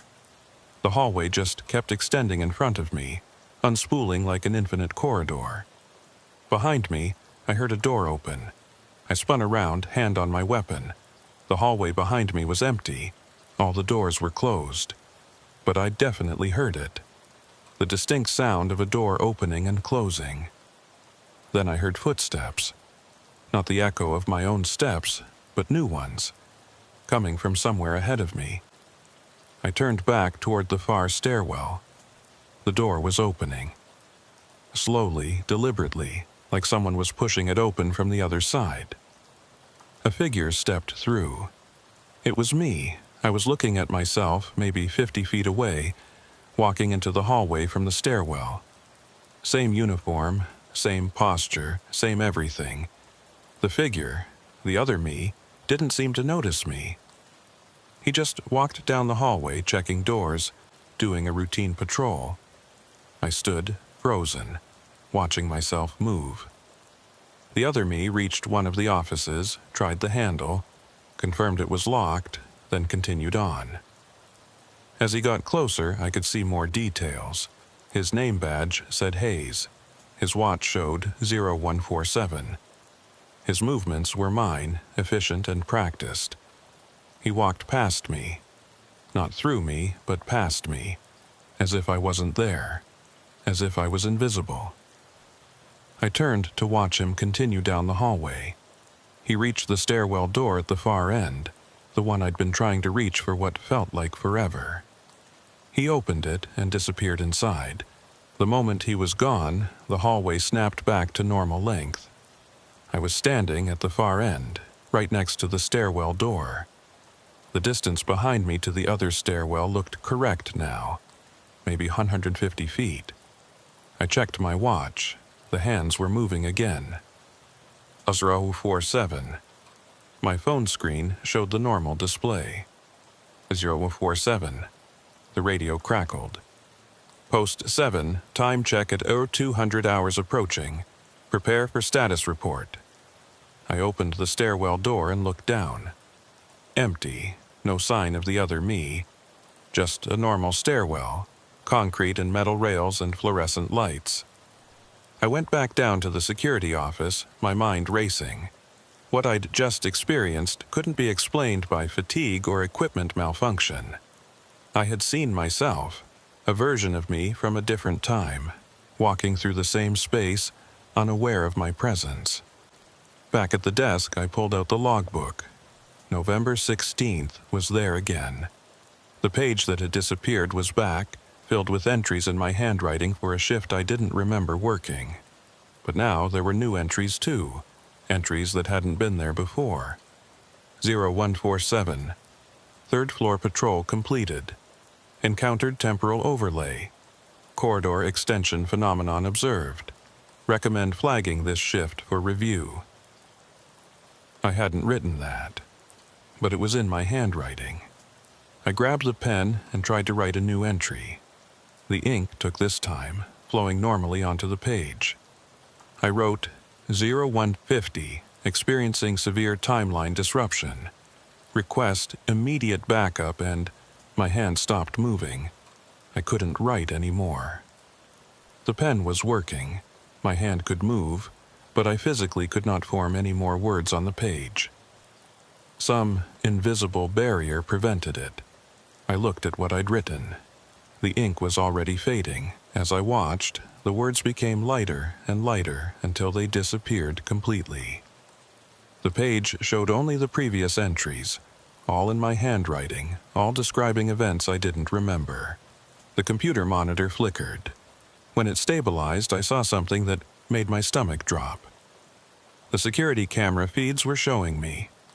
In the security office, sitting at the desk, writing in the logbook. But the timestamp on the feed said 323. I was watching myself 3.5 hours in the future. And in that future I was writing in the logbook, calm and methodical, as if nothing unusual was happening. I looked down at the logbook in front of me. The entries continued past 0150, documenting activities through the rest of the shift. My future self had already logged everything. 0323, final server room check completed. All systems operational. 0445, prepared end of shift report. No significant incidents to note. 0600, shift concluded. Building secured. Transferred custody to day shift. Hayes. I grabbed my radio. Central, this is post 7. I need immediate extraction. I'm experiencing static burst from the radio. So loud, I had to rip the earpiece out. When the static cleared, a voice came through. My voice. Post 7 to Central. 0200 check-in. All secure. No incidents to report. But I hadn't said that. I was still holding the radio, the transmit button not pressed. The voice continued. Copy that, Central. Next check at 0300. I looked at the computer screen. The camera feed showing me in the security office had changed. Now, the timestamp read 0200, and the version of me on screen was putting down the radio, exactly as if I'd just finished the call I'd heard. I stood up, backing away from the desk. This wasn't happening. This couldn't be happening. But I knew it was. Somehow, I was unstuck in time. Jumping forward, seeing different versions of myself existing in different moments, all overlapping in the same space. The lights in the security office dimmed, then brightened, then dimmed again. Each time they changed, I saw the room differently. Once with me at the desk. Once with the room empty. Once with someone else sitting there, an agent I didn't recognize, working a shift that wasn't mine. I closed my eyes, trying to center myself. When I opened them, the room was normal again. I was alone, the clock showed 2:03, and everything looked ordinary, except for the logbook. November 16th was gone again. The pages jumped from the 15th to the 17th with no indication anything was missing. I picked up the logbook and carried it with me as I left the security office. I needed to see something real, something solid, something that existed in normal time. I walked to the main entrance and looked out at the parking lot. The same 3 cars, the same street light, the same empty street. But the sky was wrong. It should have been full dark, stars visible if there weren't so much light pollution. Instead, the sky had a gray quality, like pre-dawn twilight. Yet my watch showed 02:05. Hours until sunrise. I went back inside and pulled out my phone. No signal, no network. The date display showed November 16th. I took the stairs to the second floor, thinking maybe the server rooms would give me something concrete to hold on to. Equipment doesn't lie. Hardware operates according to fixed principles. The server room required a key card. I swiped mine, and the door unlocked with its usual click. I stepped inside. The servers were all off. Not just powered down, but completely inert. No lights, no hum, no heat, like they'd been unplugged for months. I moved between the rows, checking panel after panel, everything dead. But on the security cameras, these same server rooms had shown normal operations.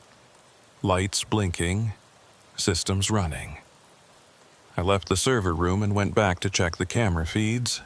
On the monitors, the server rooms looked active. I could see the indicator lights, the status displays, everything functioning normally. I went back upstairs and looked directly at the servers. Dead. Back downstairs to the monitors. Active. The building was showing me 2 different realities simultaneously. I sat down at the security desk and tried to think.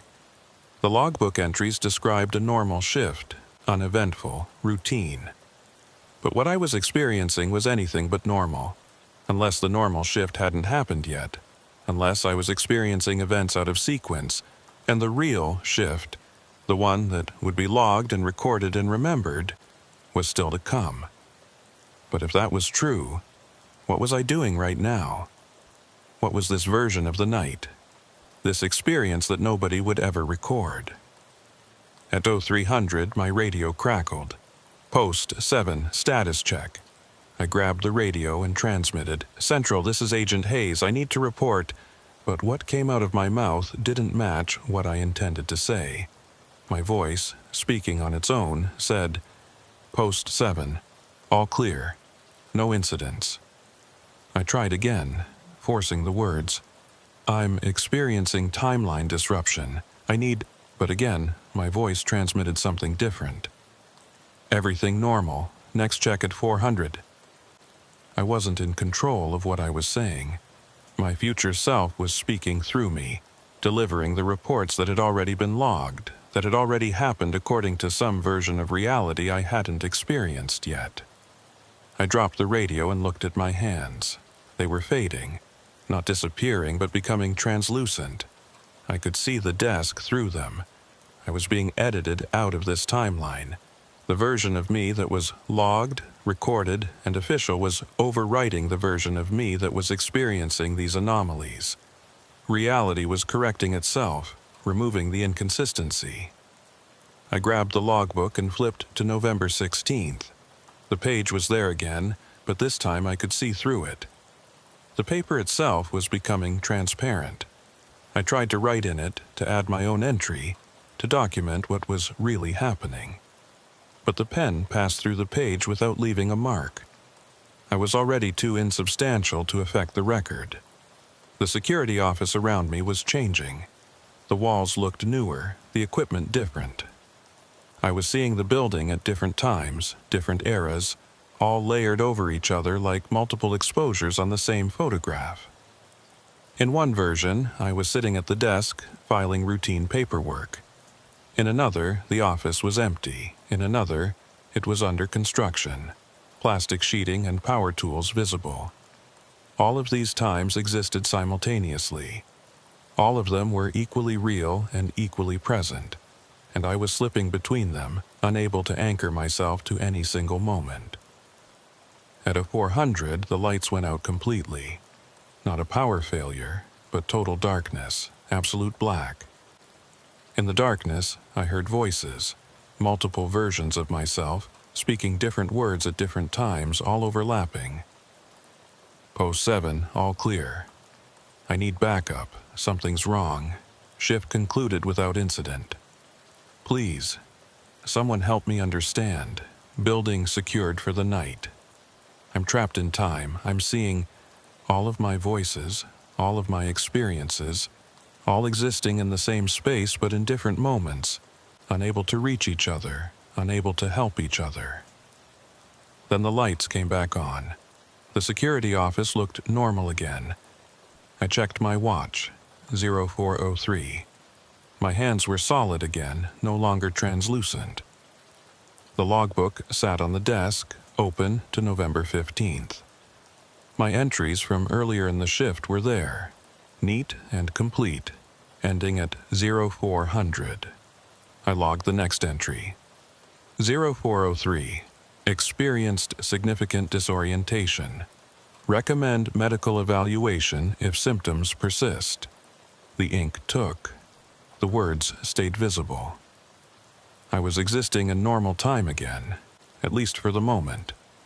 But I knew it wouldn't last. Whatever was happening to me, whatever this building was doing to time itself, wasn't finished. I decided to test something. I grabbed a blank piece of paper and wrote the date and time at the top. November 15th, 0405. Then I wrote, "If I lose time again, this note proves I was aware during the gap." I folded the paper and put it in my pocket. Physical evidence that existed outside the logbook, outside the official record. At 0415, I did another patrol. This time, I paid close attention to details, looking for signs that time was behaving strangely. The building felt normal. The floors had the right number of rooms, the hallways were the correct length, the server rooms hummed with their usual drone. Everything appeared ordinary. But when I returned to the security office at 0435 and checked the camera feeds, I saw something that confirmed my worst suspicions. On the third-floor camera, there was someone walking the hallway. The figure was dark, shadowy, difficult to make out clearly, but the gait was familiar. The posture, the way of moving. It was me, again, another version of me, existing in the same building at the same time. I grabbed my radio and my flashlight and headed up to the third floor. When I burst through the stairwell door, the hallway was empty, but I could hear footsteps, fading away, as if someone had just turned a corner. I followed the sound, moving quickly but quietly. The footsteps stayed just ahead of me, always just out of sight. I rounded corner after corner but never caught up. Finally, I stopped in the middle of a hallway and called out, "Hayes, I know you're there. I know you're me. We need to talk." The footsteps stopped. For a long moment, there was only silence. Then, from somewhere ahead of me, I heard my own voice. "You can't talk to yourself across timelines. It creates paradox." "I don't care about paradox," I shouted. "I need to know what's happening. Why is time breaking down?" "It's not breaking down." My voice, coming from empty air. "It's consolidating. All the versions of tonight are collapsing into the official record. The shift that gets logged is the only one that will exist when the process is complete." What about me? What about what I'm experiencing right now? You're a deviation, an anomaly. You weren't supposed to be aware of the process. Most agents aren't. They work their shift, log their activities, and never notice the editing. I felt cold understanding wash over me. This happens every shift? Every night in this building? Every night. The building exists in multiple timelines simultaneously. It's a side effect of the communications equipment, the encryption protocols. They fold space-time to ensure secure transmission, but the folding creates overlap. Multiple versions of the same shift happening in parallel. And the logbook? The logbook is the anchor. Whatever gets written there becomes the official timeline. Everything else gets edited out, smoothed over, made to have never happened. I leaned against the wall, my mind reeling. Why am I aware of it? Why can I see the other timelines? I don't know. My voice from the empty hallway sounded tired. Maybe you're sensitive to temporal distortion. Maybe it's random. But being aware makes it worse. The building will try harder to edit you out. I saw myself becoming transparent. That's the editing process. You're being removed from this version of reality. When it's complete, you'll only exist in the logged timeline. You won't remember any of this. You'll remember a normal, routine shift, nothing unusual. I don't want to forget. You don't have a choice. Sadness in my own voice, echoing back to me from someone who was me but wasn't. The building always wins. The record always takes precedence. Why are you telling me this? A long pause. Because I remember. Somehow, part of me remembers. And I think you need to know even if you won't remember later. You need to know that what you're experiencing is real. The hallway lights flickered. When they stabilized, I was alone. No footsteps, no voice, just empty corridor. I went back to the security office and sat at the desk, staring at the logbook. The November 16th entries were back, written in my handwriting, describing a shift I couldn't remember working. I pulled out the note from my pocket, the one I'd written at 0405. The paper was there, but when I unfolded it, the page was blank. The ink had vanished or had never existed. I grabbed a pen and tried to write on the blank paper. The ink flowed normally. I wrote, "The building at its time. The logged shift is all that will remain." I folded the paper and put it back in my pocket, knowing it would probably be blank again soon, but needing to try. At 0500, Reynolds called on the radio. "Post 7, this is Reynolds. Early check-in, how's the shift going?" I picked up the radio. "Reynolds, I need to ask you something. Did you ever experience temporal anomalies during your shifts here? Lost time, overlapping moments?" Static. Then, "Post 7, I'm not reading you clearly. Can you repeat?" I tried again, speaking slowly and clearly. "Have you ever noticed anything strange about time in this building?" More static. "Post 7, you're breaking up. Try again at the next scheduled check-in." She couldn't hear me. Or the building wouldn't let her hear me. Any attempt to communicate what was really happening got scrambled, translated into static, lost in transmission. I looked at the computer screen. The camera feeds were all showing normal operations. Nothing unusual. A quiet night at a secure facility, exactly as it should be. But I knew better now. I knew that beneath the surface, time was folding and unfolding. Multiple versions of reality playing out simultaneously, all but one destined to be edited into non-existence. At 0530, I started end-of-shift protocols. I checked all the systems one final time, secured the files, prepared the handover documentation. Everything by the book. Everything normal. Except I knew none of this was real. The shift I was completing wasn't the shift that would be logged. Tomorrow, when I tried to remember tonight, I would recall something different. Something official and recorded and devoid of anomalies. The version of me that experienced the truth would be edited out, replaced by a version that saw nothing unusual. At 0545, I made my final logbook entry. Shift concluded. Building secured. All systems normal. Haze. The moment I finished writing my signature, I felt something shift. The air pressure changed, like a great weight lifting. The lights seemed brighter, the shadows less deep. The quality of time itself felt different, more linear, more stable. I looked at the logbook. November 16th was gone again. The pages jumped directly from the 15th to the 17th. My watch showed 547, but I had a memory now, faint and dreamlike, of working a complete shift. Walking the corridors, checking the servers, logging routine activities. A normal night. Nothing unusual. Except that memory was false. I knew it was false because I could still remember the real events, the temporal overlaps, the conversations with myself across timelines. I was holding two conflicting sets of memories, and I could feel one set trying to overwrite the other. At 0600, Reynolds arrived to relieve me. She looked the same as always, professional and efficient. "How was the shift?" she asked. I opened my mouth to tell her everything. The timeline disruptions, the missing logbook pages, the multiple versions of myself. But what came out was, quiet night, no incidents. I tried again, forcing different words. "Reynolds, listen to me.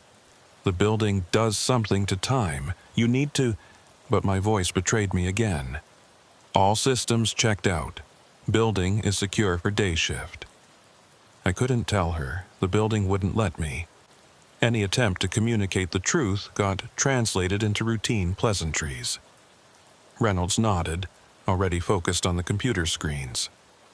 "Good. See you tomorrow night." I gathered my things and headed for the door. As I walked across the parking lot to my car, I pulled out my phone to check my photos, looking for the pictures I'd taken of the November 16th logbook page. The photos weren't there. My gallery showed no gaps, no missing files, just a continuous record of normal images with nothing out of place. I got in my car and sat behind the wheel, gripping it hard enough to make my knuckles white. I could still remember the overlapping timelines, the conversations with myself, the gradual editing of reality, but already the memories were fading, taking on that dreamlike quality that suggested unreality. Had it really happened? Or had I just experienced some kind of stress-induced hallucination? I pulled out of the parking lot and drove home through the early morning streets. The city was waking up, businesses opening, people starting their day. Everything normal and mundane and real. And I was carrying memories of a night that, according to all official records, never happened. The next night, Sunday, I reported for my shift with a sense of dread. I'd spent the day trying to convince myself that the previous night had been some kind of stress reaction or fatigue-induced confusion. But deep down, I knew what I'd experienced was real. Reynolds greeted me with her usual efficiency. "Evening, Hayes. Quiet day, nothing to report." I wanted to ask her if she'd ever lost time, ever seen the logbook pages change, ever felt like she was being edited out of reality. But I couldn't find the words. Every time I tried to form the question, my mind went blank. After Reynolds left, I settled into the security office and pulled out the logbook. I flipped through the pages carefully, checking each date. November 15th was there, with my entries from 2 nights ago. November 17th showed entries from tomorrow's shift, written by an agent whose name I didn't recognize. Collins. But November 16th, last night's date, simply didn't exist in the book. I checked my own memory. I could remember working last night. I remembered a quiet shift, routine patrols, nothing unusual. But I also remembered something else, something that felt more like a dream. Temporal overlaps, missing pages, conversations with myself. 2 sets of memories, incompatible with each other, both claiming to be real. I pulled out my phone and opened the Notes app. I typed, "If time breaks again, read this. Last night was real. The building edits time. Trust what you experience, not what you're told." I saved the note and set it as a pinned message so I couldn't miss it. At 1900, I started my first patrol. The building felt normal, perfectly ordinary, just hallways and offices and equipment. Nothing sinister. But as I walked the 3rd-floor corridor, I noticed something. On one of the office doors was a placard that read, "Communications Director Collins." Collins, the name that would be in tomorrow's logbook. An agent who would work the shift after mine. I tried the door, locked. But through the small window I could see the office was occupied. Someone was sitting at the desk writing something. I knocked on the window. The figure at the desk didn't respond, didn't even look up. Just kept writing. I knocked harder. "Hey, this floor is supposed to be empty." No response. The figure continued writing, oblivious to my presence. I used my master keycard to unlock the door and pushed it open. The office was empty, no desk, no chair, no person. Just an unfurnished room with blank walls. But through the window I could still see the figure sitting there, writing. I stepped back into the hallway and looked through the window again. The figure was clearly visible, hunched over paperwork. I opened the door. Empty room. I was seeing 2 realities again. One where the office was occupied, one where it was empty. And I could perceive both simultaneously. I closed the door and continued my patrol, my heart rate climbing. It was starting again. Time was fracturing around me. Back in the security office at 1930, I logged my activities. The pen worked fine, the ink took normally. Everything seemed stable. But when I looked at the entry I'd just written, I saw something that made my breath catch. My handwriting, but different words than I'd intended. I'd written, 1930, 3rd floor check. All offices secure, no anomalies. But I'd meant to write, 1930, 3rd floor check. Saw figure in office 312. Door showed empty room but window showed occupied. Temporal overlay beginning again. My hand had written the official version while my mind was thinking the truth. I grabbed a new pen and tried again on a separate piece of paper. I wrote, "The building is changing what I write." I looked at the paper. It read, "Standard patrol completed. Nothing to report." My hands were writing things my mind wasn't composing. The editing was happening in real time now, translating my attempts to document the truth into bland official language. At 2000, I checked in with Central Command. Post 7, status check, all clear. But I hadn't pressed the transmit button. The radio had broadcast on its own, speaking with my voice but without my intention. I tried to override it, to speak my own words. "Central, I need to report timeline." but my voice continued smoothly as if I hadn't tried to interrupt. Everything normal. Next check at 2100. I was losing control of my own actions. The official version of me was taking over, performing the shift that would be logged and recorded while my conscious awareness became just a passenger. At 2100, I was doing a server room check when I saw him. Another version of myself, standing at the far end of the room, checking the equipment panels. This version of me didn't seem aware of my presence. He moved through his duties mechanically, efficiently, logging information on a tablet. I walked closer. "Hayes, I know you can hear me." The other me didn't respond. He just continued working, checking gauges, noting readings. I reached out to touch his shoulder. My hand passed through him like he was made of mist. He was there but not solid, occupying the same space but in a different timeline. I pulled out my phone and tried to take a picture. But when I looked at the screen, the photo showed an empty server room. The other me didn't appear in the image. I was the only one who could see him. Or I was seeing across timelines, perceiving versions of the shift that existed in parallel to my own. The other me finished his check and walked toward the door. As he passed, he suddenly stopped and turned to look directly at me. For a moment, our eyes met. His expression showed confusion and recognition. Then he spoke. "You're still aware?" "Yes," I said. "Are you?" "I think so, but I'm not sure which version is real. Am I the one logging the official shift, or are you?" "I don't know," I admitted. "Maybe we both are. Maybe there are dozens of versions of us, all working this shift simultaneously, all thinking we're the real one."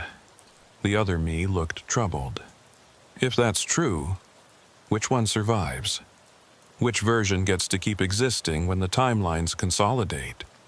Before I could answer, he flickered and vanished. Just gone, like a candle blown out. I stood alone in the server room, surrounded by humming equipment, feeling more isolated than I'd ever felt in my life. At 2200, I found myself back at the security desk with no memory of returning there. I'd lost 10 or 15 minutes, a gap in my awareness where my body had apparently continued working while my consciousness was absent. I checked the logbook. New entries had appeared, written in my hand documenting activities I didn't remember doing. 21:30. Checked external perimeter. All access points secure. 21:45. Responded to motion sensor alert on second floor. False alarm, equipment adjustment. I had no recollection of any of this. But the logged version of me had apparently experienced these events and recorded them faithfully. I was splitting. My awareness and my physical actions were diverging, becoming separate entities. The official me was performing the shift while the conscious me was trapped in a state of disconnected observation. At 2300, I decided to try an experiment. I went to the third floor and positioned myself in the middle of the long corridor. Then I waited. According to the pattern I'd observed, I should see myself patrolling this hallway at some point. Another version, in another timeline, performing the same duties. I waited. 5 minutes, 10, 15, then I heard it. Footsteps on the stairs. The door at the far end opened and I saw myself walk through. This version of me moved purposefully down the corridor, checking doors. When he reached the middle, where I was standing, he walked right through me. No collision, no acknowledgement. He occupied the same space I did, but in a different slice of time.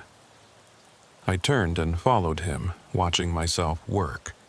He was thorough, professional, exactly as I would be, but his movements had an automated quality, like he was following programming rather than making conscious decisions. When he reached the end of the corridor and entered the stairwell, I tried an experiment.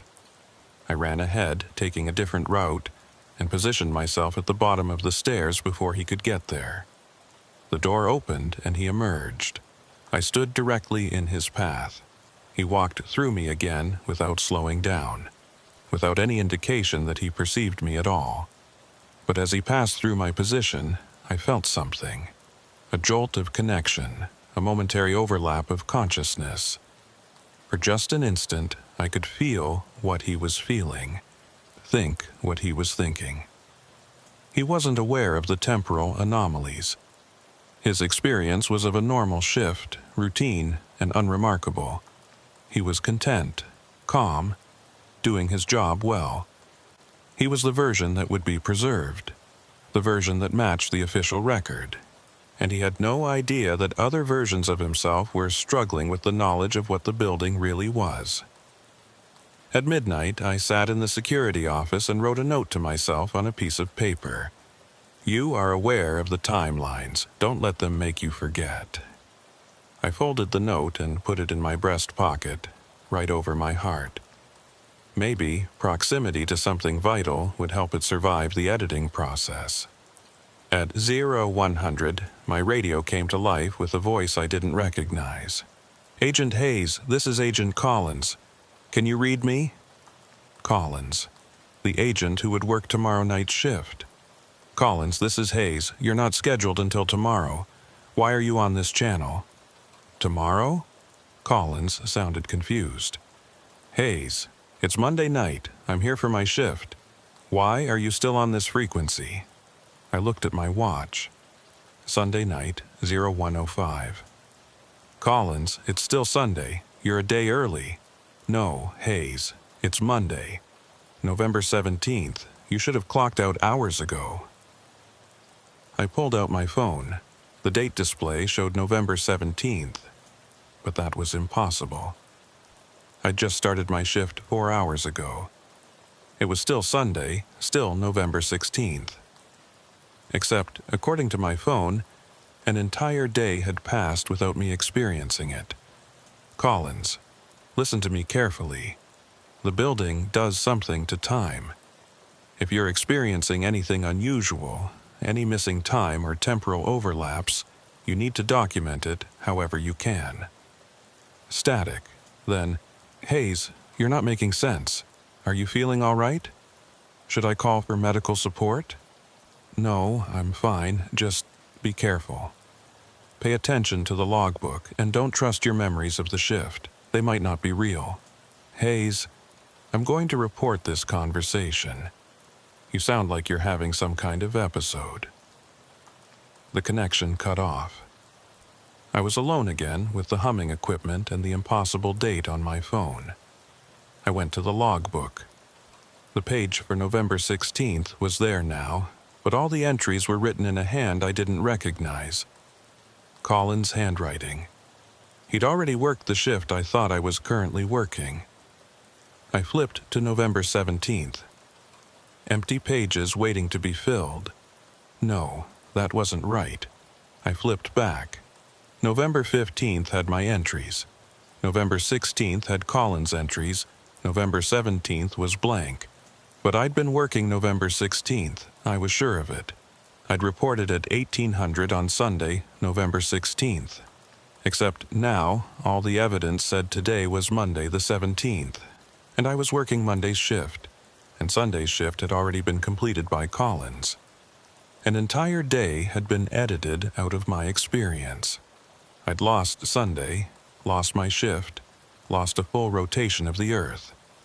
I pulled the note from my pocket, the one I'd written at midnight reminding myself that I was aware of the timelines. The paper was blank. I was being erased systematically, not just edited, but removed entirely. Soon, there would be no evidence I'd ever been aware of the temporal anomalies. I would just be another agent working routine shifts, logging standard activities, never noticing the impossible folding of time that surrounded me. At 200, I heard footsteps in the hallway outside the security office. I looked at the camera feed. The hallway was empty, but the footsteps continued getting closer. The doorknob turned. I stood up, hand on my weapon, facing the door.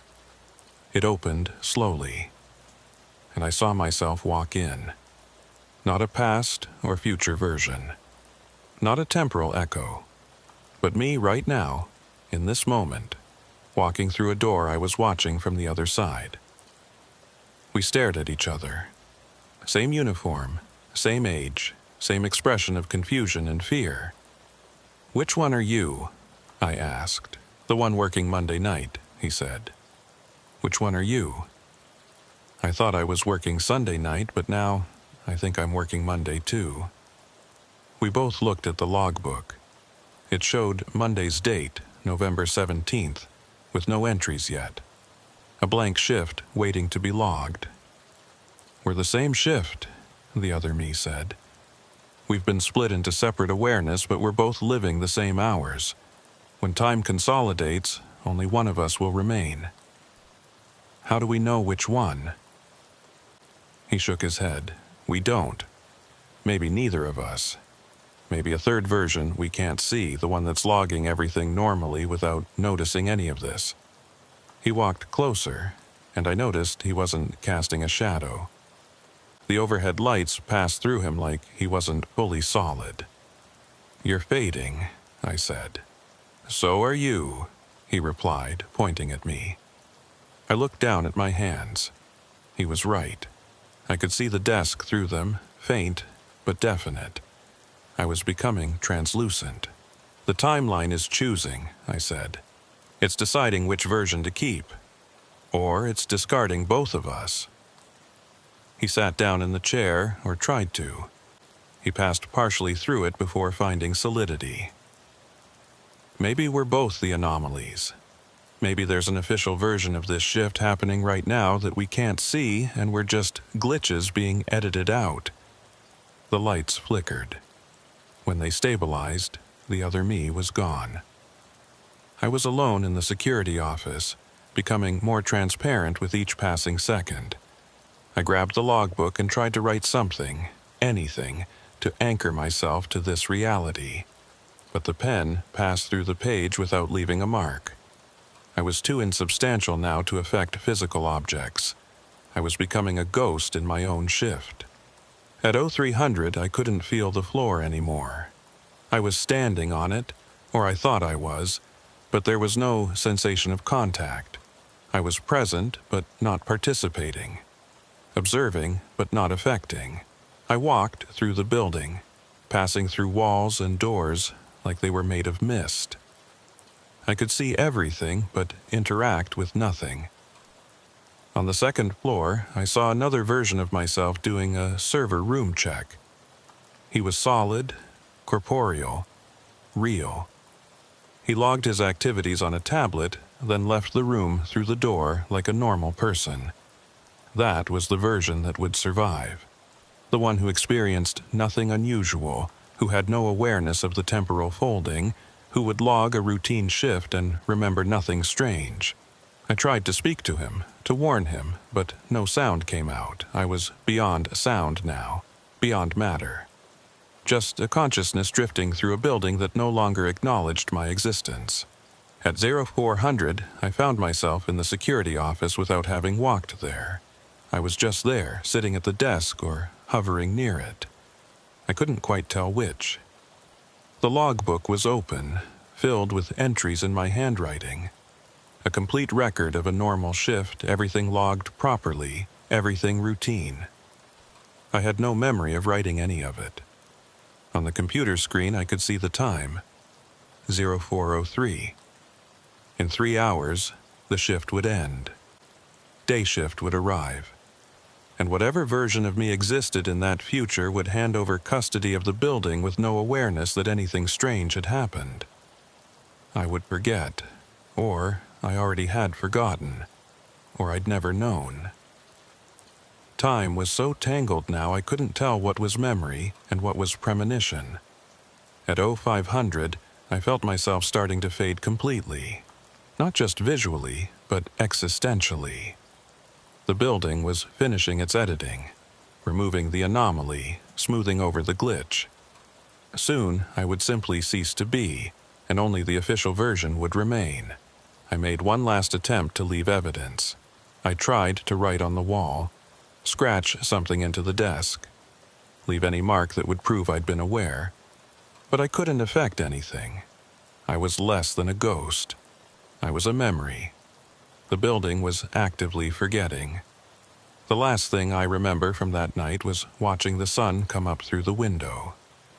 Dawn light filling the security office, illuminating the desk and the logbook and the empty chair. No one sitting there. The shift already ended.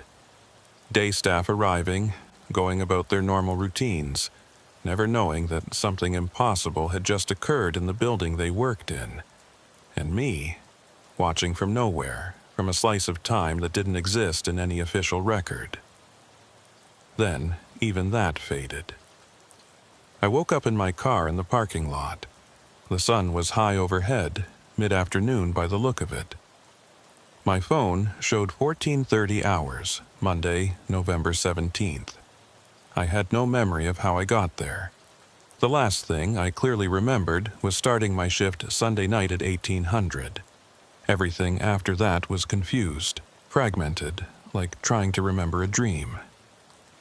I checked my phone. No missed calls, no messages. I pulled up my work schedule. It showed I'd worked Sunday night as planned, then called in sick for Monday night's shift. But I had no memory of calling in sick. I had no memory of leaving the facility. I had no memory of the last 20 hours. I drove home slowly, trying to piece together what had happened. The harder I tried to remember, the more the memory slipped away, replaced by a vague sense of routine and normalcy. By the time I reached my apartment, I'd convinced myself that I must have caught some kind of bug, worked through it Sunday night, then gone home sick Monday morning. That made sense. That was logical. The other memories, the temporal overlaps, the fading reality, the multiple versions of myself, those were clearly just stress-induced hallucinations.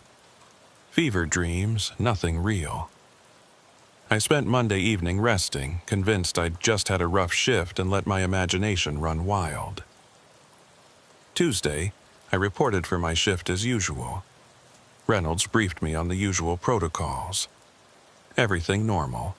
I settled into the security office and pulled out the logbook. I flipped to Sunday, November 16th, to review my entries from that shift. The page wasn't there. The logbook jumped from November 15th to November 17th with no indication anything was missing. I stared at the impossible gap. A full day, missing from the official record. My shift, the one I'd worked 2 nights ago, simply didn't exist according to the logbook. I flagged down Reynolds before she could leave. The logbook is missing a page. November 16th. She looked at the book, flipped through it carefully. I'm not seeing any missing pages, Hayes. The dates are sequential. But Sunday's shift isn't here, the 16th. Reynolds looked at me oddly. Hayes, the 16th was Monday. You called in sick, remember? Collins covered your shift. His entries are right here, November 16th. She pointed at the page. It clearly showed November 16th, with entries and handwriting I didn't recognize. Collins's shift. That's not right, I said. I worked Sunday the 16th. I remember starting my shift. Hayes, Sunday was the 15th. You worked that shift. Here are your entries. Then you called in sick Monday the 16th. Collins covered for you. And today is Tuesday the 17th, your regular shift. See? All accounted for. She showed me the calendar. She was right. November 16th had been a Monday. Sunday was the 15th. But I had crystal clear memories of reporting for work on Sunday the 16th. I remembered Reynolds briefing me. I remembered the date on the logbook. Except now, all evidence showed I was wrong. The calendar, the logbook, Reynolds' account, everything contradicted my memory. Are you feeling all right? Reynolds asked, concerned now. Maybe you should take another night. You might still be sick. No, I'm fine, I said quickly. Just confused about dates. I'll be fine. After she left, I sat in the security office and pulled out my phone. I checked my work logs, my personal calendar, everything I could think of. They all showed the same thing. I'd worked Friday the 14th, Sunday the 15th, and was now working Tuesday the 17th. The 16th had been my scheduled night off. I'd called in sick, and Collins had covered. But I didn't remember calling in sick. I didn't remember being sick on Monday. I remembered working Sunday night, the 16th. I remembered temporal anomalies, overlapping timelines, multiple versions of myself. Two conflicting sets of memories, both claiming to be real, but only one supported by evidence. I tried to call Collins to ask him about his shift on the 16th, but there was no Collins in the facility directory. I checked the logbook again. The entries for the 16th were clearly there, but I couldn't read them. Every time I tried to focus on the words, they seemed to blur and shift. At 2100, I did my first patrol. The building felt normal. I checked the third floor, walked past Office 312. The placard on the door read Storage Room 312. No mention of any Collins. I opened the door. Empty storage space exactly as it should be. I walked the entire floor, checking every office. None of them showed any signs of recent occupancy. They all had that abandoned quality of spaces that hadn't been used in years. Yet someone named Collins had supposedly worked a shift here Monday night and logged the activities in the official book. Back in the security office, I tried an experiment. I grabbed a pen and wrote in the logbook, 2115, third floor check, investigated discrepancy regarding missing shift log. I watched the words as I wrote them. They looked normal, permanent ink on official paper. I looked away for a moment, then looked back. The entry had changed. It now read, 2115, third floor check. All offices secure. No anomalies. I grabbed the pen and immediately wrote below it. Previous entry altered. Building is editing the logbook in real time. I kept my eyes fixed on the words, refusing to look away. But even as I watched, the letters began to shift and rearrange. Within seconds, the entry read, 2120, continued patrol. Everything normal. The building was actively rewriting the record while I watched, not even trying to hide it anymore. I pulled out my phone and took a picture of the page before it could change again. The photo showed normal entries. Nothing about alterations or editing. The building was changing reality itself. Not just records, but perception, memory, everything. At 2200, I heard footsteps in the hallway. I grabbed my flashlight and weapon and went to investigate.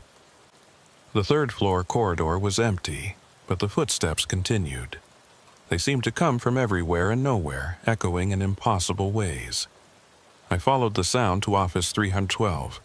The door was closed, but I could hear someone moving inside. I used my keycard to open it. The room was empty. Just bare walls and concrete floor. But the sounds continued. Footsteps, papers rustling, a chair scraping.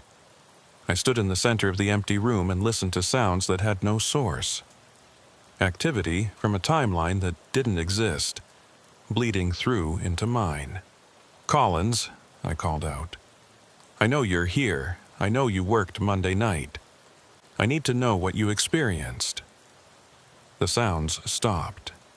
Complete silence. Then, very faintly, I heard a voice. My voice. There is no Collins. There never was. That shift doesn't exist. We don't exist. Who am I talking to? I asked the empty room. You're talking to yourself. The version of you that worked the shift that never happened. The version the building edited out. If you were edited out, how can you still exist? I don't exist. Not really. I'm just an echo, a remnant that got caught in the machinery. A ghost of a shift that was removed from the timeline. I felt cold understanding settle over me. The building doesn't just edit logbooks. It edits reality itself.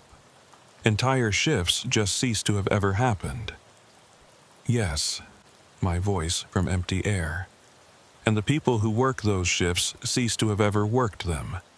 Their experiences, their memories, their very existence during those hours, all removed, smoothed over, made to have never been. But I remember working Sunday the 16th even though everyone says I called in sick. You remember because you were there. You're one of the echoes now. The building couldn't completely erase you. Part of you remains, aware of what was taken. How many others are there? How many shifts have been erased?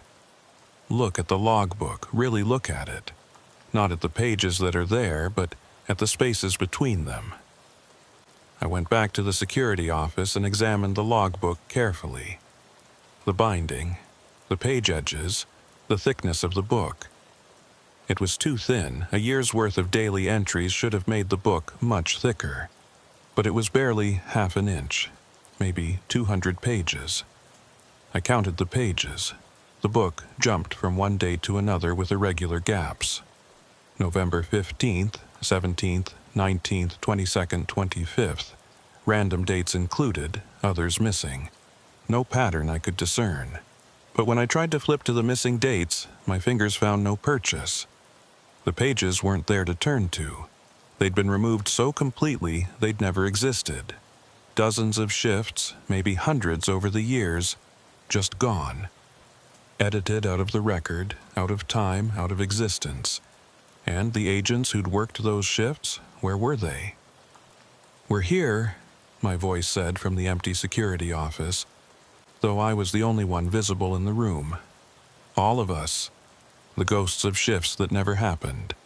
We exist in the spaces between, aware but unable to affect anything, watching the living work shifts that will be logged while ours never were. How do I avoid ending up like you? You can't. It's already happened. Part of you is already here with us. The part that experienced Sunday the 16th. You just haven't fully realized it yet. I looked down at my hands. They were solid, corporeal. I could feel the desk, the chair, the logbook. I was real. But for how long?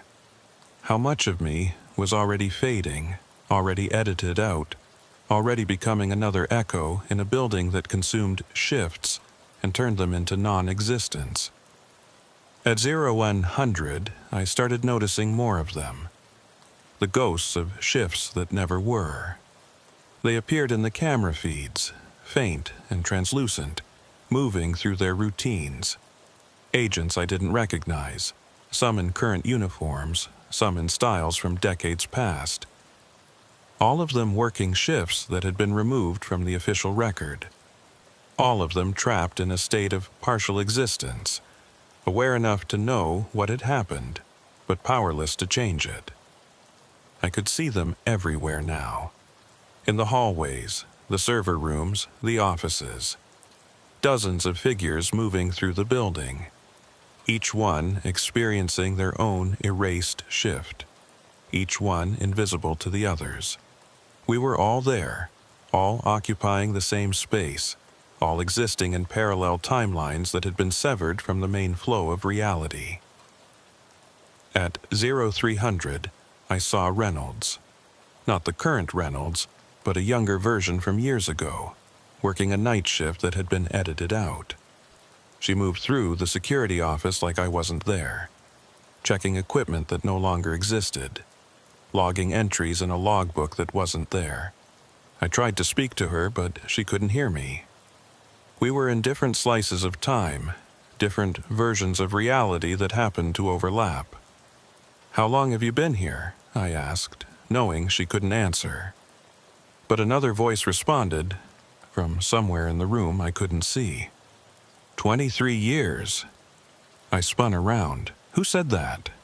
Agent Morrison. I worked here in 2002, November 16th, 2002, a Thursday night. I remember it clearly because it was the night that got taken. You've been here for 23 years? In this building, yes. In this state of partial existence, I can't leave. I'm bound to the shift that never happened, trapped in hours that were removed from the timeline. Is there any way out? Silence. Then, I don't know. None of us have found one. We just exist here, watching shift after shift, some logged and remembered, others erased and forgotten. We're the forgotten ones, Hayes. The ones the building decided shouldn't exist. At 0400, I felt the familiar sensation of fading, my hands becoming translucent, the floor losing solidity beneath my feet. The building was deciding.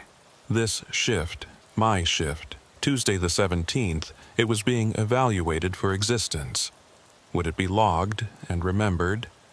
Or would it join the others, the missing dates, the erased shifts, the ghosts in the machinery? I grabbed the logbook and tried to write. Do not erase this shift. Agent Hayes must remain in the record. But even as I wrote, the words changed. Routine patrol completed. No incidents to report. The building wouldn't let me advocate for my own existence. It was going to make the decision on its own terms. At 0500, Reynolds arrived early for day shift. She looked at me with concern. Hayes, you look terrible. Are you feeling all right? I'm fine, I said, though I could barely feel my own mouth forming the words. Just a long night. Well, get some rest. I'll take over from here. I gathered my things and headed for the door. With each step, I felt more substantial, more solid. Maybe the building had decided to let this shift remain. Maybe I'd survived the editing process. I got to my car and sat behind the wheel. Everything felt real. The steering wheel under my hands, the seat beneath me, the key in the ignition. I started the engine and drove home through the early morning light. The city was waking up around me, everything normal, everything mundane. But I couldn't shake the feeling that I was forgetting something.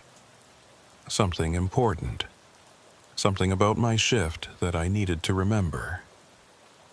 By the time I reached my apartment, the feeling had faded. Just residual anxiety from a long night. Nothing more. I fell into bed and slept dreamlessly.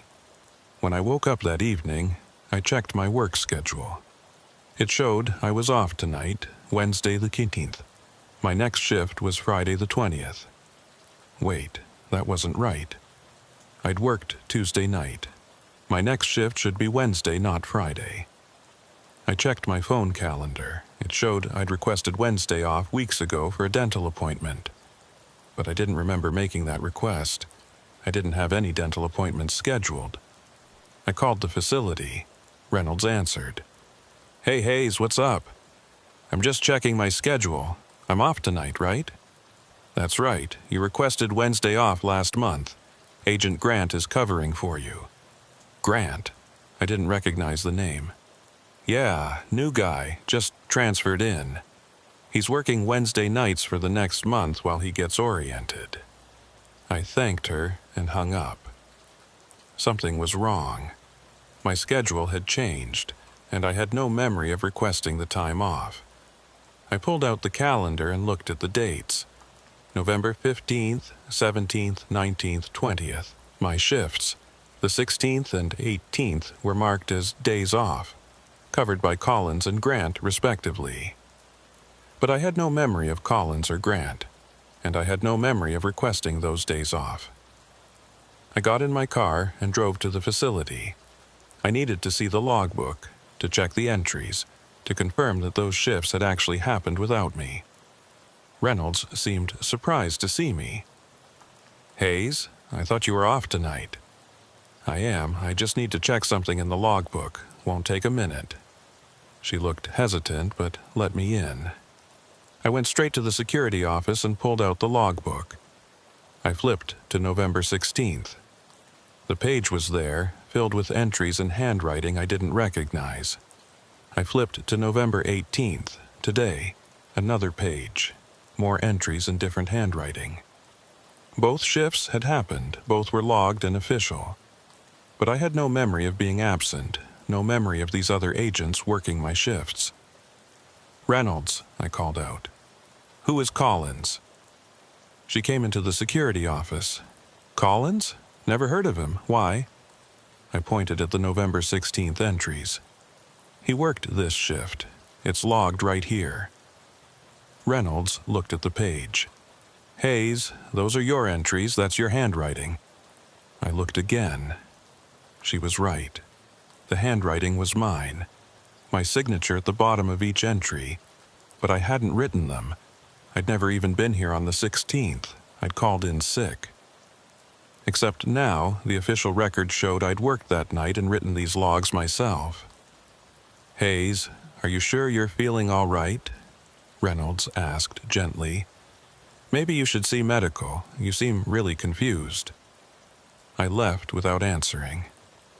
Got in my car and drove aimlessly, trying to make sense of what I was experiencing.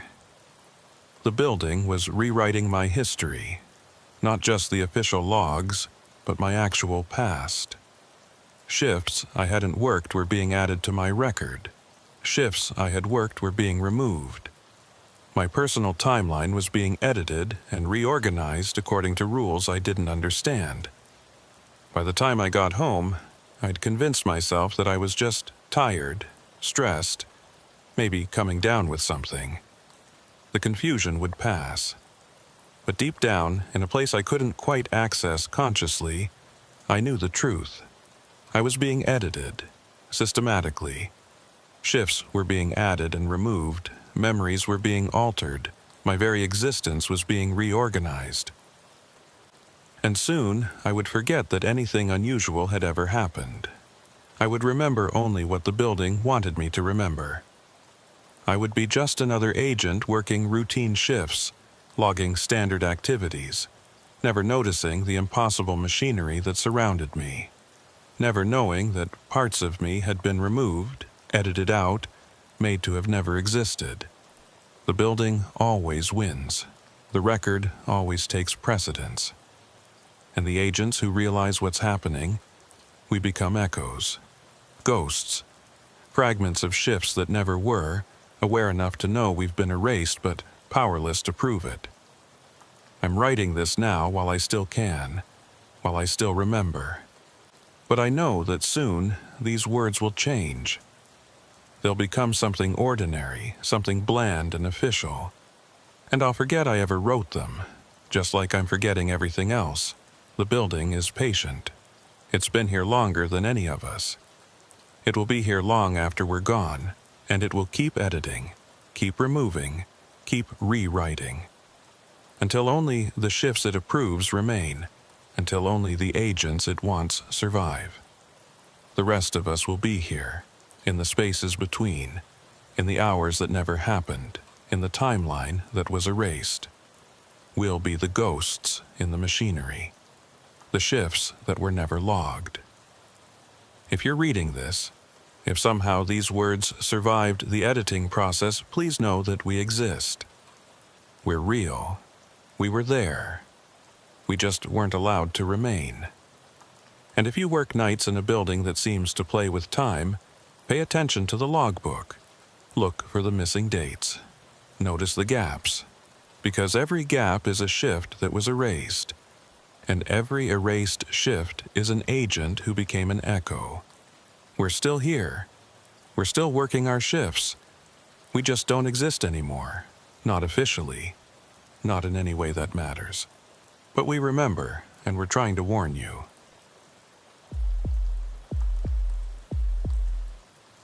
My name is Grant, and I've been with the United States Secret Service for 8 years.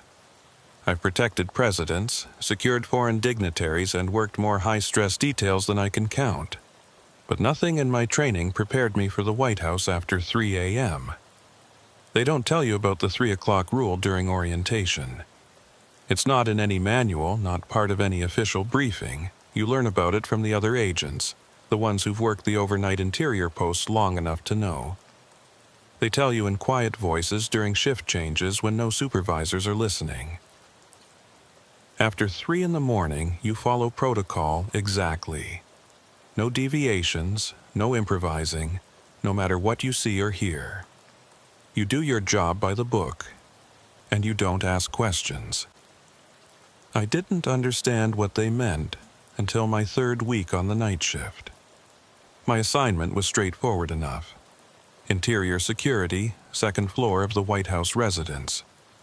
The shift ran from 2200 to 0600 4 nights a week. During those hours, the first family was usually asleep. The building was quiet, and my job was to maintain a presence, monitor the hallways, and respond to any security concerns. The second floor of the residence is where the first family lives. Private quarters, bedrooms, sitting rooms. The spaces where they can be away from the public eye.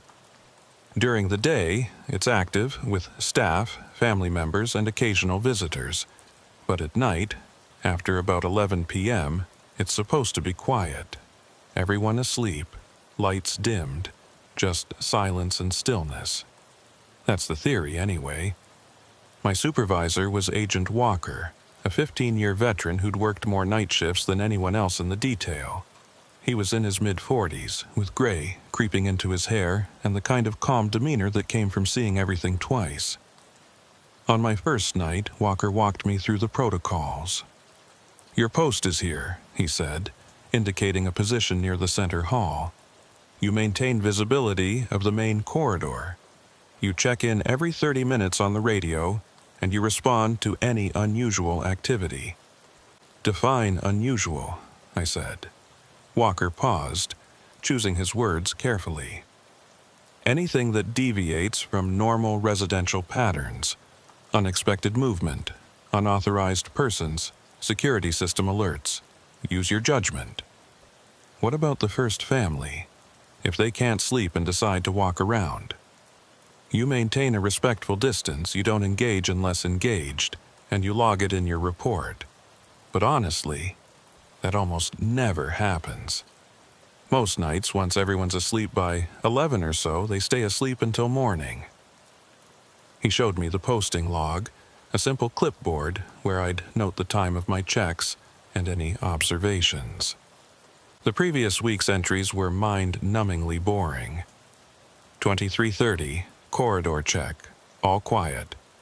00:00, hourly check, no activity. 0:30, routine patrol, building secure. Walker looked at me seriously. "Grant, I need you to understand something. This is an easy post if you follow the rules. Stay alert, log your activities, don't overthink things. Can you do that?" "Of course," I said. "Good." He hesitated, then added, "And if you notice anything strange after 3 in the morning, just maintain protocol. Don't investigate too deeply. Don't try to explain it. Just note it if necessary and move on." "What kind of strange things?" "You'll know if it happens. Just remember what I said. Protocol first, always." That should have been a clearer warning. But I was new, confident, and certain I could handle anything the assignment threw at me. Walker left at 22:30, and I took my post in the center hall. The second floor was quiet, just as he'd described. Soft lighting from wall sconces, thick carpet muffling any sound. The kind of stillness you only get in a building after everyone's gone to bed. I did my first check at 2300, walked the main corridor, checked the side hallways, confirmed all the doors were closed, everything normal. I logged it and returned to my post. The next few hours passed slowly. I did checks every 30 minutes, radioed in my status, maintained my position. Around midnight, I heard some movement from one of the bedrooms. Footsteps, the sound of a bathroom door closing.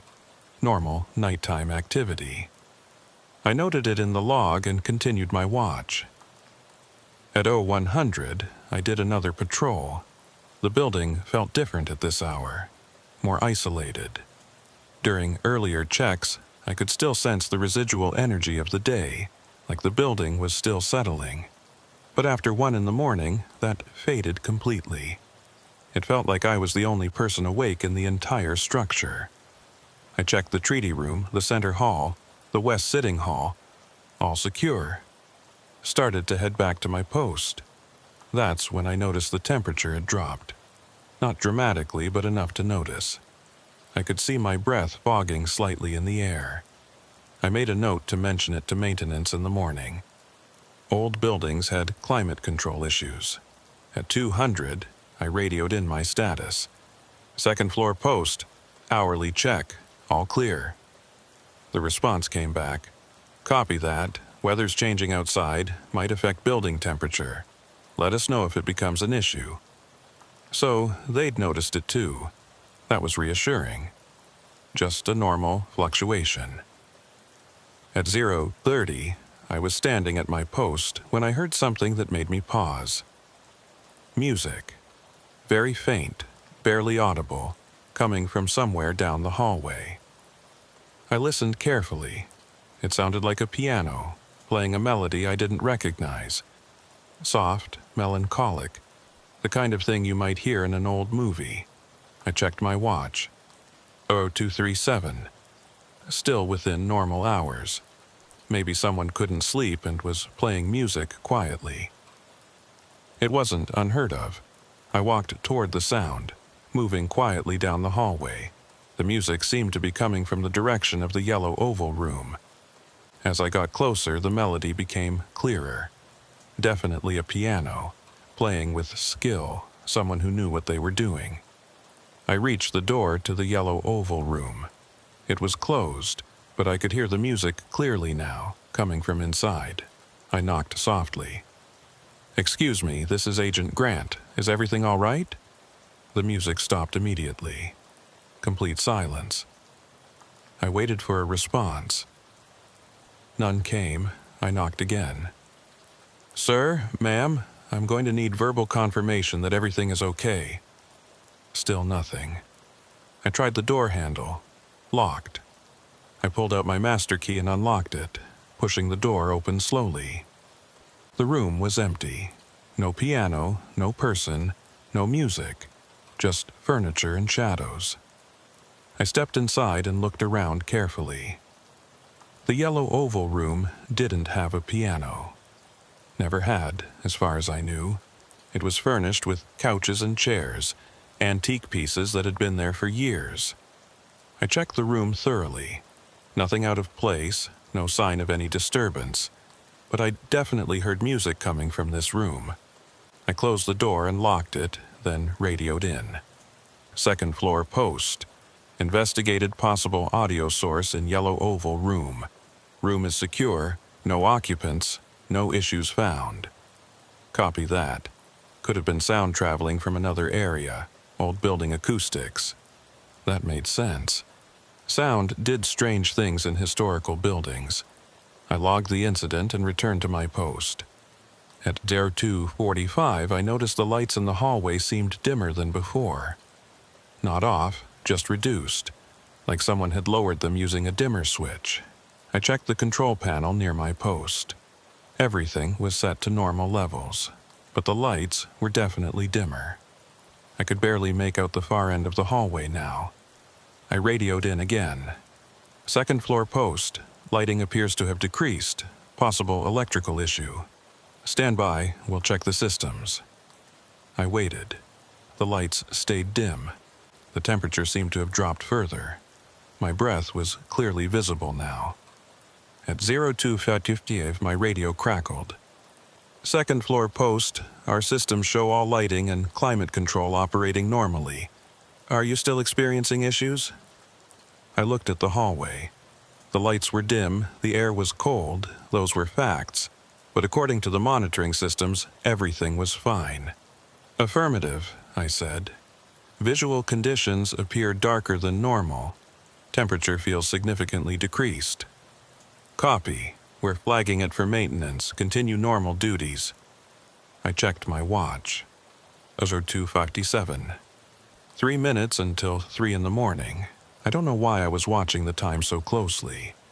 Something about Walker's warning, about the way he'd emphasized the 3 o'clock rule, made me pay attention to the approaching hour. At 02:59, the hallway lights flickered once. Just a brief flutter, then steady again. At 0300 exactly, everything changed. The temperature plummeted. I could see thick fog forming with each breath. The lights dimmed to almost nothing, just barely enough to see outlines and shapes. And the quality of the silence changed. It went from the peaceful quiet of a sleeping building to something heavier, more oppressive. Like the building itself was holding its breath, I stood very still, every sense on high alert. Something fundamental had shifted. The building felt different now, charged with a presence that hadn't been there a minute ago. I heard a door open somewhere down the hallway. Not a quick movement, but slow and deliberate. The creak of old hinges, the soft click of a latch releasing. I turned toward the sound, my hand instinctively moving toward my weapon. A figure stepped out of one of the bedrooms. I could barely make out details in the dim light. Just a silhouette, tall and thin, moving with an odd, gliding motion. "Excuse me," I called out. "Please identify yourself." The figure didn't respond. It just stood there in the hallway, facing my direction but not moving. "This is Agent Grant with the Secret Service. I need you to identify yourself immediately." Still no response. The figure remained motionless. I pulled out my flashlight and aimed it at the figure, but when I clicked it on, the beam barely penetrated a few feet. The darkness seemed to absorb the light. I started walking toward the figure, maintaining protocol. "I'm approaching your position. Please remain still and keep your hands visible." As I got closer, I could see more details. The figure was wearing old-fashioned clothing, the kind you'd see in photographs from the 1800s.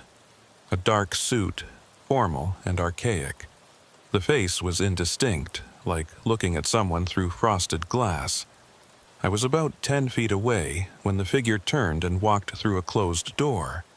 Not opened it, not pushed it aside, but walked directly through it like the door wasn't there. I stopped in my tracks, my mind trying to process what I'd just seen. That wasn't possible. People didn't walk through solid objects. I reached the door the figure had disappeared through. The Lincoln bedroom. I tried the handle. Locked. I used my key and opened it. The room was empty. No figure, no person, no sign anyone had been there. I checked the entire room thoroughly. Under the bed, in the closets, behind furniture. Nothing. I stood in the center of the Lincoln bedroom, my heart pounding, trying to make sense of what I'd just witnessed. There had to be a rational explanation. Trick of the light, fatigue-induced hallucination, something. But I knew what I'd seen. A figure in old-fashioned clothing, walking through a closed door. I radioed in. Second-floor post. Investigated possible intruder in Lincoln bedroom. Room is clear, no occupants found. Copy that. Did you get a visual on the intruder?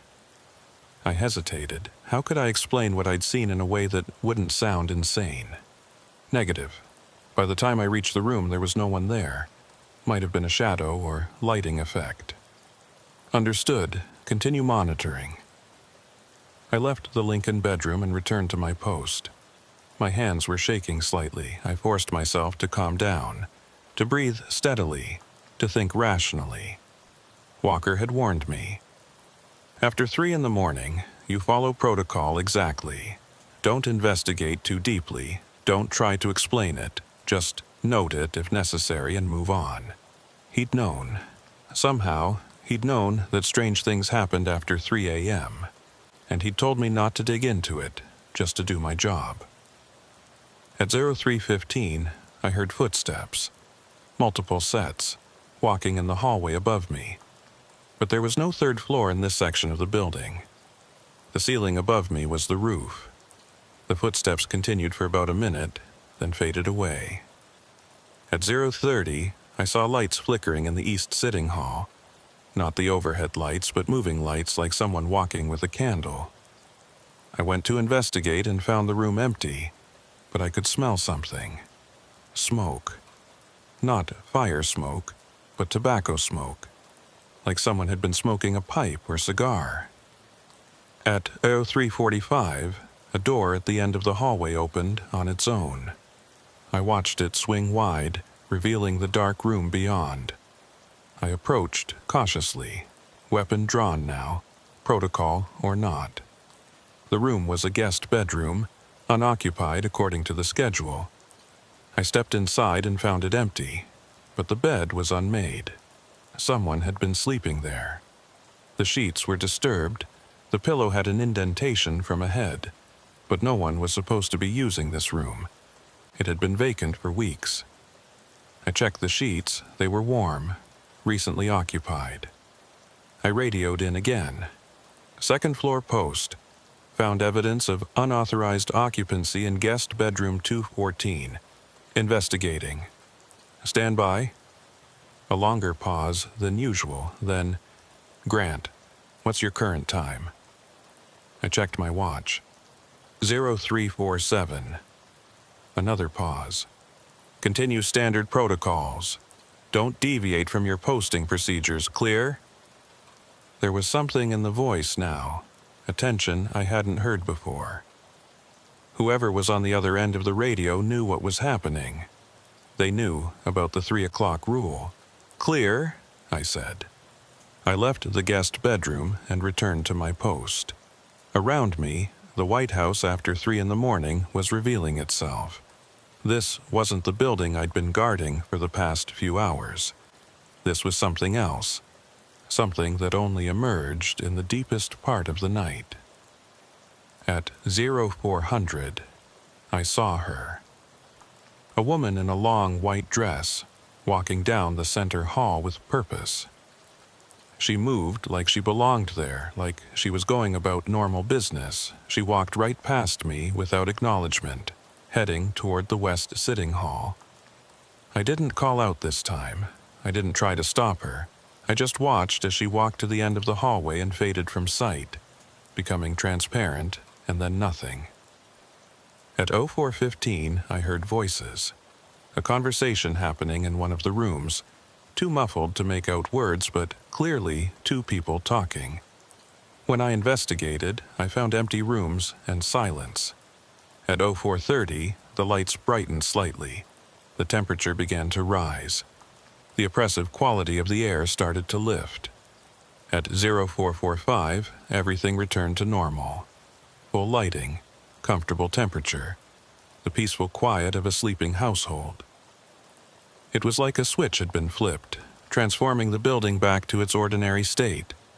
I stood at my post, breathing hard, trying to process what I'd experienced over the past hour and 45 minutes. At 0500, Walker arrived for early shift change. He took one look at me and nodded knowingly. You saw them. Them? The others. The ones who are still here after 3 a.m. I didn't know what to say. Walker gestured for me to follow him to a small office down the hall, out of earshot from any monitoring equipment. Look, he said quietly. What you experienced tonight is normal. Well, normal for this building after 3 in the morning. It happens every night. Has happened for as long as anyone can remember. What's happening? Walker shrugged. No one knows for sure. Some people think it's residual energy from all the history this building has seen. Others think it's something about the location, the land itself. A few believe the building exists in multiple time periods simultaneously, and after 3 a.m., the barriers between them get thin. And the service knows about this? Of course we know. Everyone who works nights here eventually experiences it. But it's not something we can put in reports or investigate officially. What would we say? The White House is haunted after 3 in the morning? It would be a media nightmare. So we just ignore it? We acknowledge it privately and follow protocol publicly. We do our jobs, we keep people safe, and we don't make the strange things we see into bigger issues than they need to be. Walker looked at me seriously. Grant, I need to know you can handle this. Can you work nights here knowing what happens after 3? I thought about it. The figures I'd seen, the sounds, the impossible things. but nothing had been threatening. Nothing had actually posed a danger. It was just presence, activity from another time, bleeding through into ours. "I can handle it," I said. "Good, because it gets easier once you know what to expect. And there are rules, unwritten but important, about how to coexist with whatever's happening here." "What rules?"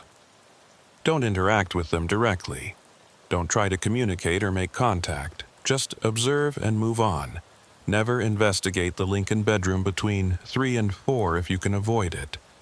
And most importantly, never, ever deviate from standard security protocols, no matter what you see. The protocols keep you grounded in this time, this reality." I nodded, filing away each instruction. Walker clapped me on the shoulder. "You did fine tonight. Get some rest. It'll make more sense after you've processed it." But as I drove home in the early morning light, watching the city wake up around me, I knew some things would never make complete sense. I'd just spent an hour and 45 minutes in a building that existed in multiple time periods at once, and tomorrow night, I'd do it again. After that first night, I started paying closer attention, not just to what happened after 3 a.m., but to everything. The building's rhythms, the subtle changes in atmosphere, the way other agents behaved around certain times and places. I noticed that the other night shift agents never lingered after their shifts ended. They did their handoffs quickly and left, like they couldn't get out of the building fast enough. And no one ever talked about what they saw during those post-3 a.m. hours. It was an unspoken agreement. We all experienced it, we all knew it was real, but we never discussed the details. My 4th night on the post, I started documenting patterns. Not officially, just in a private notebook I kept. I wanted to understand what I was dealing with, even if I couldn't explain it. The activity always began at exactly 3 o'clock a.m., not 2:59, not 3:01, but precisely at the top of the hour. Like a switch being flipped, the temperature always dropped first. Then the lights dimmed, then the sounds started, footsteps, voices, doors opening and closing. The figures appeared to follow specific routes. The woman in white always walked from the center hall to the west sitting hall. The man in the old-fashioned suit always emerged from the same bedroom and entered the Lincoln bedroom. There were others too, each with their own pattern, their own routine. They never acknowledged my presence. They moved through their activities as if I wasn't there, as if they were replaying scenes from another time. But sometimes, just sometimes, one of them would pause and look directly at me. Those moments were the most unnerving. The sense of being seen by something that shouldn't be able to see you, being noticed by the past. 2 weeks into the assignment, I experienced my first deviation from the pattern. It was a Tuesday night, quiet evening, nothing unusual during the pre-3 a.m. hours. I'd done my checks, maintained my post, everything by the book. At 3 o'clock a.m., the familiar changes began. Temperature drop, lights dimming, the quality of silence shifting. At 3:15, I saw the woman in white making her usual walk down the center hall, but this time she stopped halfway down the corridor. She turned to face me directly, and she spoke. "He's coming." Her voice was distant, like hearing someone speak from underwater, but the words were clear enough. "Who's coming?" I asked, forgetting Walker's warning about not interacting. She didn't answer, she just turned and continued her walk, fading from sight at the end of the hallway. I stood frozen, processing what had just happened. In 2 weeks of observations, none of the figures had ever spoken. They just moved through their routines silently, unaware of the present. But she'd spoken to me, warned me about something. At 3:30, I found out what. I was doing a routine check of the treaty room when I heard a sound I hadn't heard before. Heavy footsteps, purposeful and steady, coming from the main staircase. These weren't the soft, gliding movements of the usual figures. These were solid, real, like someone actually walking up the stairs. I moved to investigate, hand on my weapon. The footsteps reached the second-floor landing and stopped. I could see a figure standing there. Unlike the others, this one was clear and solid, not translucent or indistinct. A man, tall and broad-shouldered, wearing what looked like a military uniform from the Civil War era. He stood at the top of the stairs, scanning the hallway like he was searching for something. Then his eyes locked on mine. For a long moment, we stared at each other. This wasn't like the brief glances I'd gotten from other figures. This was direct, sustained eye contact. He saw me. Really saw me. He started walking toward me. I backed up instinctively. "Sir, this is a restricted area. I need you to stop and identify yourself." He kept walking, his boots heavy on the carpet. As he got closer, I could see more details. The uniform was Union Army, an officer's coat with brass buttons. His face was weathered, hard, the face of someone who'd seen combat. "Sir, I'm ordering you to stop." He didn't stop. He was 10 feet away now, 5 feet. Close enough that I could have reached out and touched him. I drew my weapon. "Stop immediately, or I will—" He walked through me. Not past me, through me. I felt a wave of intense cold as he passed, like being dunked in ice water. For a moment, I could see through his eyes, feel what he was feeling. Urgency, purpose. He was looking for someone, searching the building for a specific person. Then he was past me, continuing down the hallway. I turned and watched him check doors, moving with military efficiency. He reached the Lincoln bedroom and went inside. I stood there shaking, my weapon still drawn, trying to process what had just happened. That hadn't been like the other encounters. That figure had been aware, purposeful, searching for something. I gave him a minute, then followed to the Lincoln bedroom. I opened the door carefully. The room was empty. No sign of the military figure. But I could smell something. Gunpowder and blood. The scent was faint but unmistakable. I backed out of the room and closed the door. Whatever that figure had been, whatever he'd been searching for, I didn't want to know more. At 3:45, activity died down as usual. At 4 o'clock, everything returned to normal. When Walker arrived for shift change at 5 o'clock, I pulled him aside and told him about the military figure. His expression grew serious. "You saw him, the searching soldier. You know about him?" "Everyone who works nights long enough sees him eventually.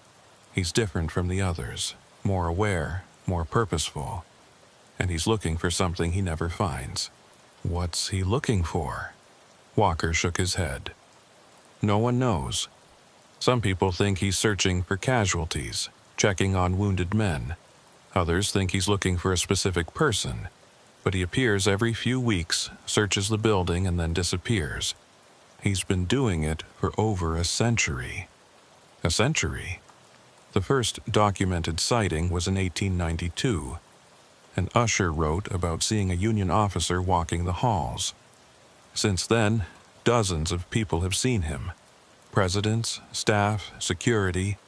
Always the same figure, always searching, never finding. I felt a chill that had nothing to do with temperature. What happens if he finds what he's looking for? Walker looked at me strangely. "I don't know. No one does. He never has." Over the next few weeks, I cataloged more patterns and variations. Some nights were more active than others. Certain dates seemed to trigger increased activity, anniversaries of historical events, dates when significant things had happened in the building. The most active night was always the anniversary of Abraham Lincoln's death, April 14th.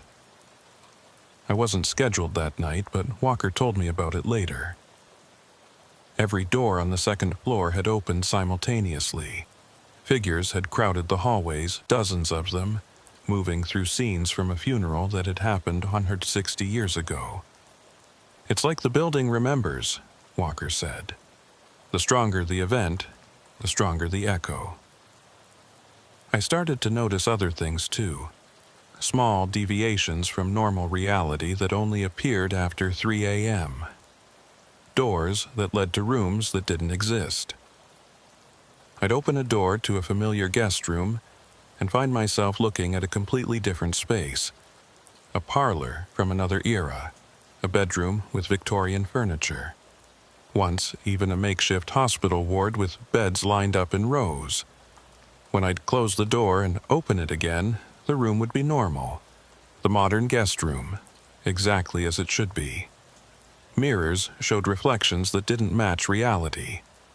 I'd walk past a mirror and see myself, but also see other figures behind me.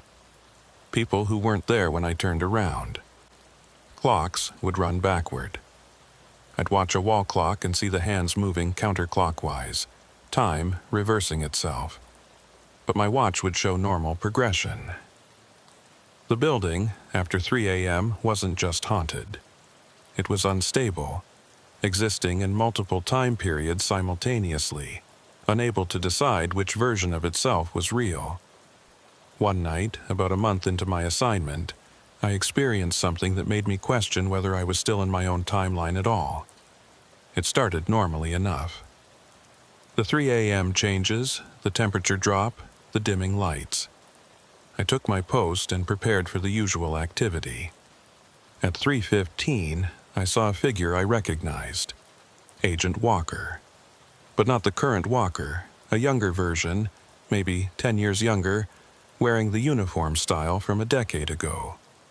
He was doing a patrol check, moving down the hallway exactly as I would. When he reached my position, he didn't see me. He looked right through me, the same way the historical figures did. I watched him complete his patrol and return to the posting position. He stood there, alert and professional, doing the job I was currently doing. I was watching a past version of Walker, working a night shift from years ago. The building was showing me its own history, replaying events from its recent past. But then, something stranger happened. I saw myself, another version of me walking down the hallway, doing a patrol check. This version of me was older, maybe 5 years older, moving with the confidence of someone who'd been doing this job for a long time. He walked right past where I was standing. I could have reached out and touched him, but I knew my hand would pass through. He was from the future, working a shift that hadn't happened yet. I was seeing multiple time periods simultaneously, past, present, and future, all occupying the same space, all equally real. The future version of me completed his patrol and returned to his posting position. For a moment, there were 3 of us in the hallway: past Walker, present me, and future me. 3 different times, 3 different shifts, all happening at once. Then, the future me turned and looked directly at where I was standing. Our eyes met. He could see me the same way I could see him. He mouthed something. I couldn't hear the words, but I could read his lips. "Don't trust the protocols." Then he faded, and I was alone in the hallway again, shaking with the implications of what I'd just witnessed. Don't trust the protocols. The rules Walker had given me, the standard procedures that were supposed to keep me grounded in this timeline. My future self was warning me not to rely on them. But why? What did he know that I didn't? At 3:45, I radioed in my hourly check. The response came back normal. Everything seemed fine, but I couldn't shake the warning from my future self. Don't trust the protocols. At 4 o'clock, when things returned to normal, I went to the small office and pulled up the duty logs on the computer. I wanted to see the historical records, check if what I'd been experiencing matched what others had documented. The logs went back decades. I scrolled through them, reading entries from agents long retired or dead. Most were routine. Building secure, no incidents. Completed rounds, all quiet. But occasionally there were other entries, carefully worded, vague, but hinting at something unusual. Investigated unexplained sounds, unable to determine source. Observed anomalous lighting conditions, reported to maintenance. Responded to movement in unoccupied areas, no intruders found. The agents who'd worked here before me had all experienced the same things, and they'd all used the same careful language, documenting just enough to cover themselves, but not enough to raise alarms. Then I found something that made my blood run cold. An entry from 15 years ago, written by an agent whose name had been redacted. After-hours activity has become increasingly intrusive. Figures are no longer passive observers. They are attempting interaction, and in some cases demonstrating awareness of current timeline. Recommend immediate investigation and potential protocol revision. The entry was dated April 14th, the anniversary of Lincoln's death, and beneath it, in different handwriting, was a supervisor's note. Agent removed from posting. Psychiatric evaluation ordered. No protocol revision necessary. The agent who tried to report what was really happening had been labeled mentally unstable and removed. That's what happened when you tried to make the truth official. I closed the log and sat back, thinking. The service knew what was happening here. They'd known for decades, maybe longer, but they couldn't acknowledge it officially, so they had this unspoken system. Work the shift, observe the anomalies, log it in vague terms, and never push for real answers. And anyone who tried to break that pattern got removed. Don't trust the protocols. My future self had tried to warn me. The protocols weren't designed to keep me safe from the phenomena. They were designed to keep me compliant, to make sure I didn't ask too many questions or demand real explanations. I was being managed, contained, kept in a state of controlled ignorance. At 5 o'clock, when Walker arrived, I almost confronted him about it. But something stopped me. I looked at his tired face, the resignation in his eyes, and I realized he was just as trapped as I was. He knew the truth. He'd probably tried to push for answers early in his career. And he'd learned the same lesson everyone learned. You could either accept the situation and keep your job, or you could fight it and get labeled unstable. Walker had chosen acceptance, and he was trying to guide me toward the same choice. But I wasn't sure I could do that. Not after seeing my future self. Not after reading that redacted entry. Something was escalating. The phenomena weren't just passive historical echoes anymore. They were becoming more aware, more interactive, more present. And the protocols that were supposed to protect us were really just keeping us blind to what was actually happening. 3 months into the assignment, I started noticing changes in the patterns. The phenomena were evolving, becoming more responsive to my presence. The figures that had once moved through their routines without acknowledgement now paused when I walked past. They didn't speak, but they watched, following me with their eyes, tracking my movements. Doors that I'd left closed would be standing open when I returned. Not every door, just specific ones. The Lincoln bedroom, the Queen's bedroom, the treaty room. Always the same rooms, always after I'd just passed them. Objects moved, small things at first. A chair shifted slightly from where it had been. A book on a side table opening to a different page. A picture frame turned to face the wall. Then, larger movements. One night, I found all the furniture in the yellow oval room rearranged in a completely different configuration. Couches against different walls, tables moved, lamps in new positions. It would have taken hours for a person to do it, but it had happened in the 15 minutes I'd been checking another area. The building was interacting with me now. Not threatening, but definitely aware of my presence and responding to it. Walker noticed the change too. You've been here long enough that you're part of the pattern now, he explained. The building recognizes you, accepts you as part of its environment. Is that good or bad? He shrugged. Depends on how you handle it. Some agents found it comforting, like the building was acknowledging them. Others found it deeply unsettling. Just remember the rules. Observe, document if necessary, but don't engage directly. But it was becoming harder to avoid engagement. One night in early February, I was doing my 3:30 patrol when I heard a voice call my name. Not my last name, my first name. James. I stopped mid-step. No one in the White House called me by my first name. Everyone used last names or rank. James. The voice came from the Lincoln bedroom. I approached the door slowly. It was standing open, though I'd closed it on my last check.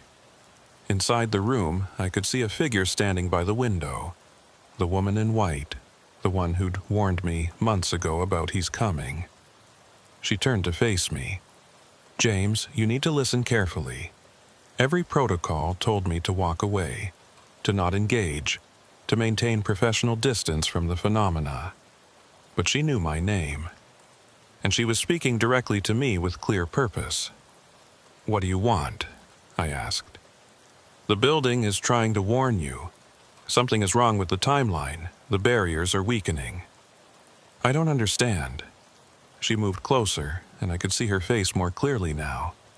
She was young, maybe mid-20s, with kind eyes and an expression of genuine concern. This building exists in multiple time periods simultaneously.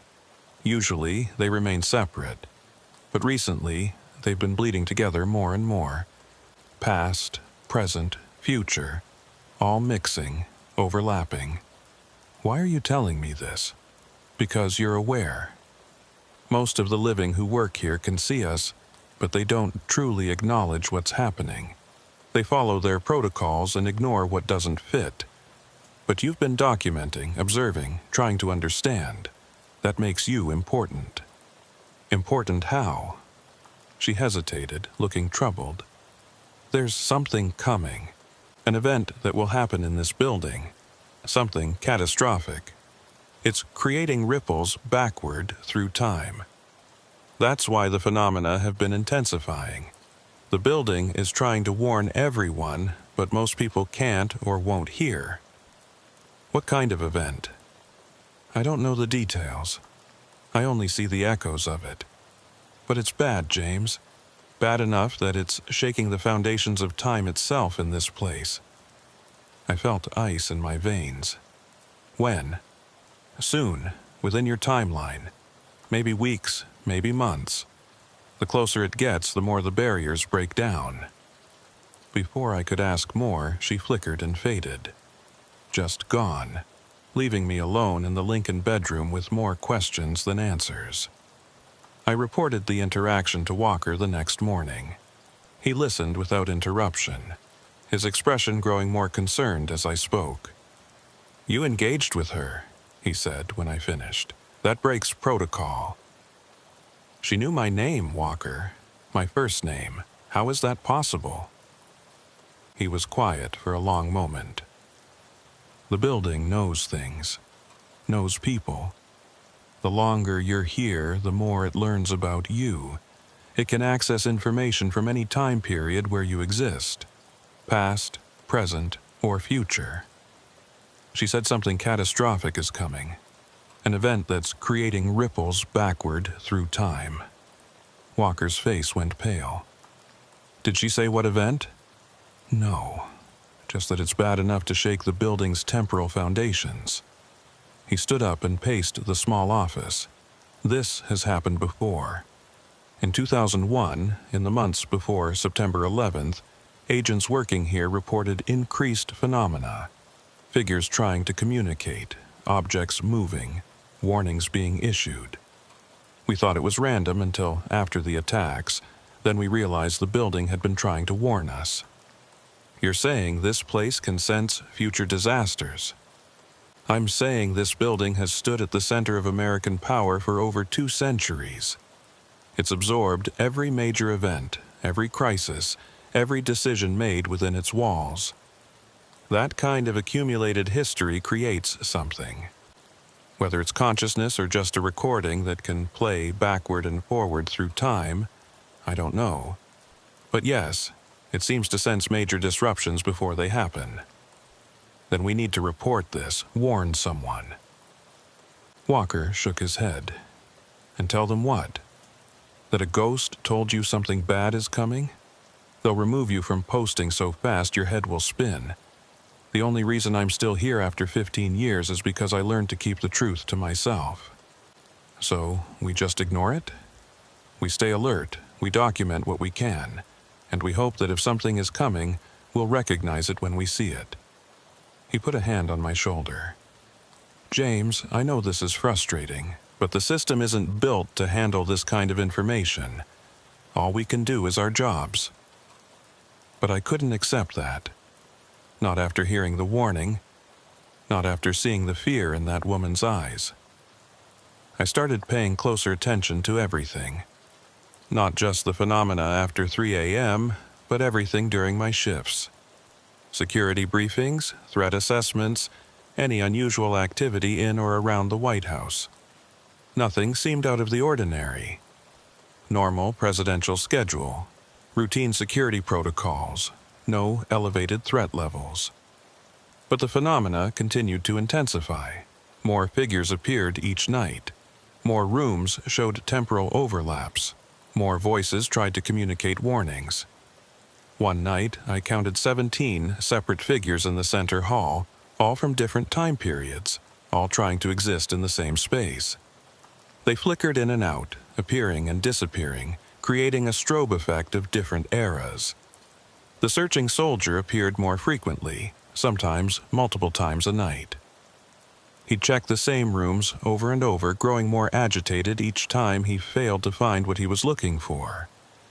And then there was the new figure. A man in a modern suit, contemporary clothing, someone who could have been walking the halls last week. But he appeared after 3 a.m., which meant he was part of the phenomena. I saw him for the first time on a Thursday night in late February. He was standing in the center hall, looking confused and disoriented. When he saw me, his face showed relief. "Agent Grant, thank God. I need you to listen to me very carefully." His voice was clear, solid, not distant like the others. He sounded completely real. "Who are you?" I asked. "I'm Agent Miller. I work day shift security. Or I will work it. Or I did work it. Temporal grammar gets confusing." He looked around, agitated. "I don't have much time. The building pulled me back here to warn you." "Warn me about what?" "March 15th, the Ides of March. Something happens on that date. I can't see exactly what, but it's bad. Evacuation level bad. You need to make sure everyone gets out." March 15th is 3 weeks away.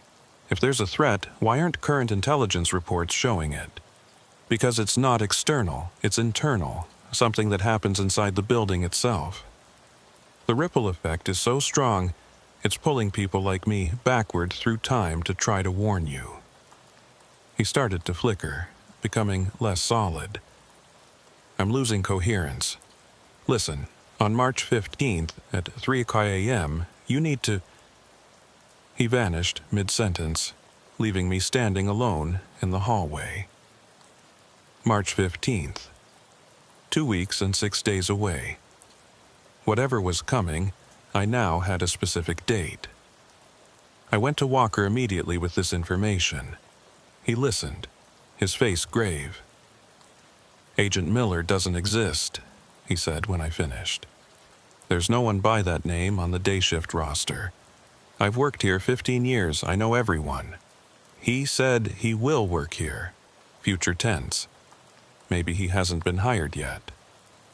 Or maybe what you saw was a future version of someone else, appearing with a false identity because the building can't perfectly translate across timelines." Walker rubbed his face. "James, do you understand what you're suggesting?" If something happens on March 15th at 3 o'clock a.m., and you're working that night, you'll be right in the middle of it. Then maybe I shouldn't work that night. You think changing your schedule will help?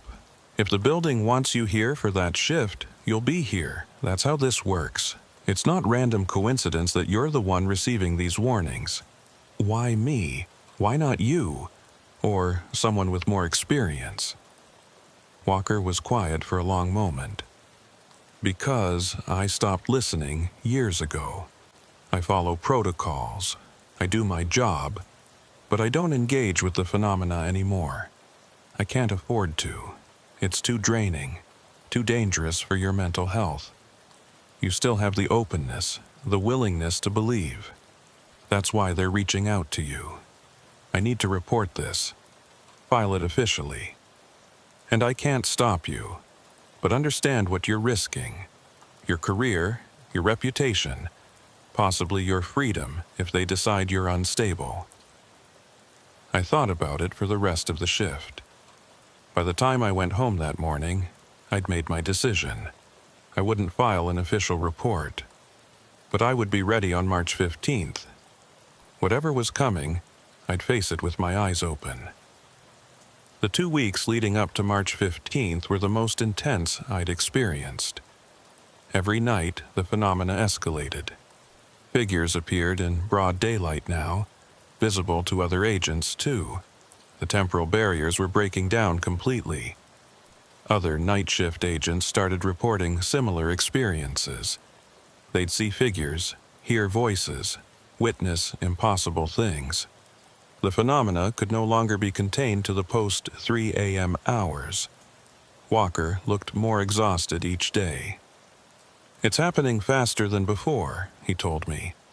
Whatever's coming on the 15th, it's creating stronger ripples than we've seen. On March 14th, my last shift before the target date, Walker pulled me aside for a private conversation. I'm reassigning you, he said. You're off tomorrow night. Agent Reynolds will cover your post. No, I said immediately. I need to be here. James, I'm trying to protect you. If something happens, then I should be here for it. All those warnings, all those figures trying to communicate. They were reaching out to me specifically. I'm supposed to be here. Walker studied my face. You really believe that?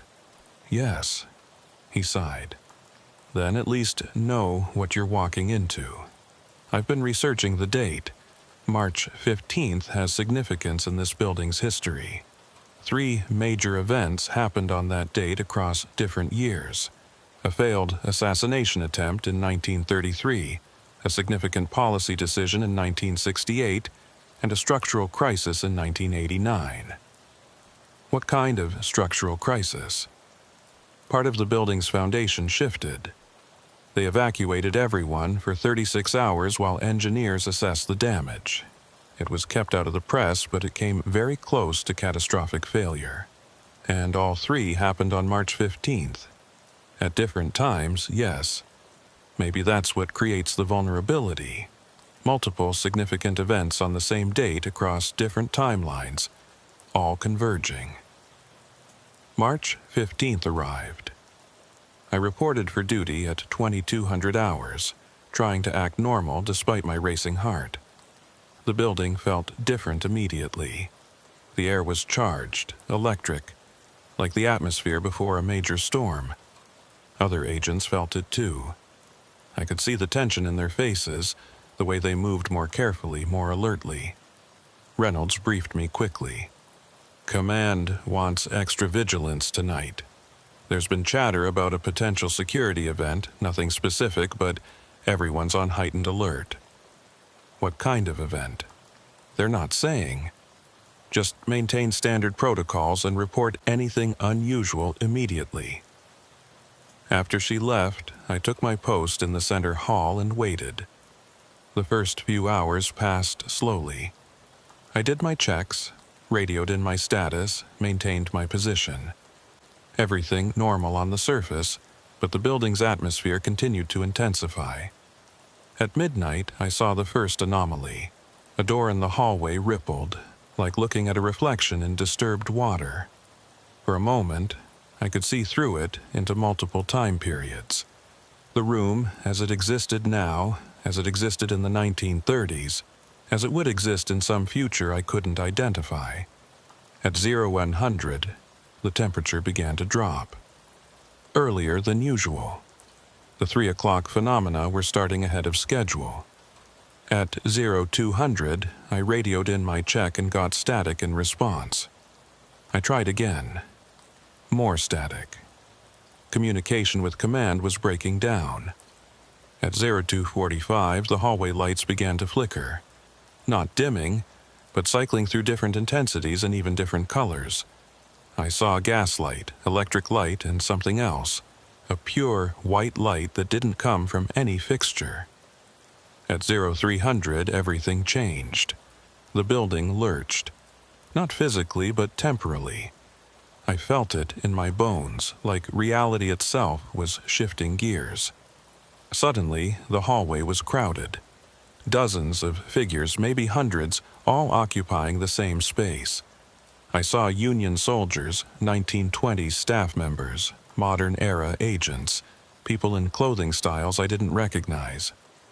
All of them flickering in and out of existence, all trying to be real simultaneously. The woman in white appeared next to me. It's happening, the convergence. All the timelines are collapsing into one moment. What do I do? Stay grounded. Remember when you are. The building is going to try to pull you into other times, but you need to remain anchored to now. The searching soldier ran past, no longer methodical but panicked. He was shouting something I couldn't hear over the roar of voices that filled the hallway. The walls rippled. I could see through them into other versions of the building. Different layouts, different decorations, the same space existing in multiple configurations. I grabbed onto a doorframe. Something solid. Something real. The woman in white grabbed my shoulder. Listen to me. This happened before and it will happen again. The building exists at a nexus point, a place where time itself is unstable. Every few decades, all the overlapping timelines converge. When they do, reality briefly becomes fluid. How do I stop it? You can't stop it. You can only survive it. Stay focused on your present moment. Don't let the other times pull you in. A figure appeared in front of me. It was me. My future self. The one I'd seen months ago. James, he said, urgently, in 30 seconds you're going to see something catastrophic. A structural collapse, a fire, something that looks like it's destroying the building. It's not real. It's a temporal echo of one of the previous convergences. Don't react to it. Don't try to save anyone. Just stay where you are. How do you know? Because I lived through this moment. I'm from 6 years in your future, pulled back to help you survive what I barely survived. The building shook. Plaster fell from the ceiling.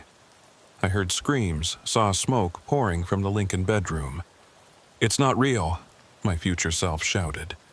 It's the 1989 event, bleeding through. Stay grounded. I closed my eyes and focused on the sensation of the doorframe under my hands.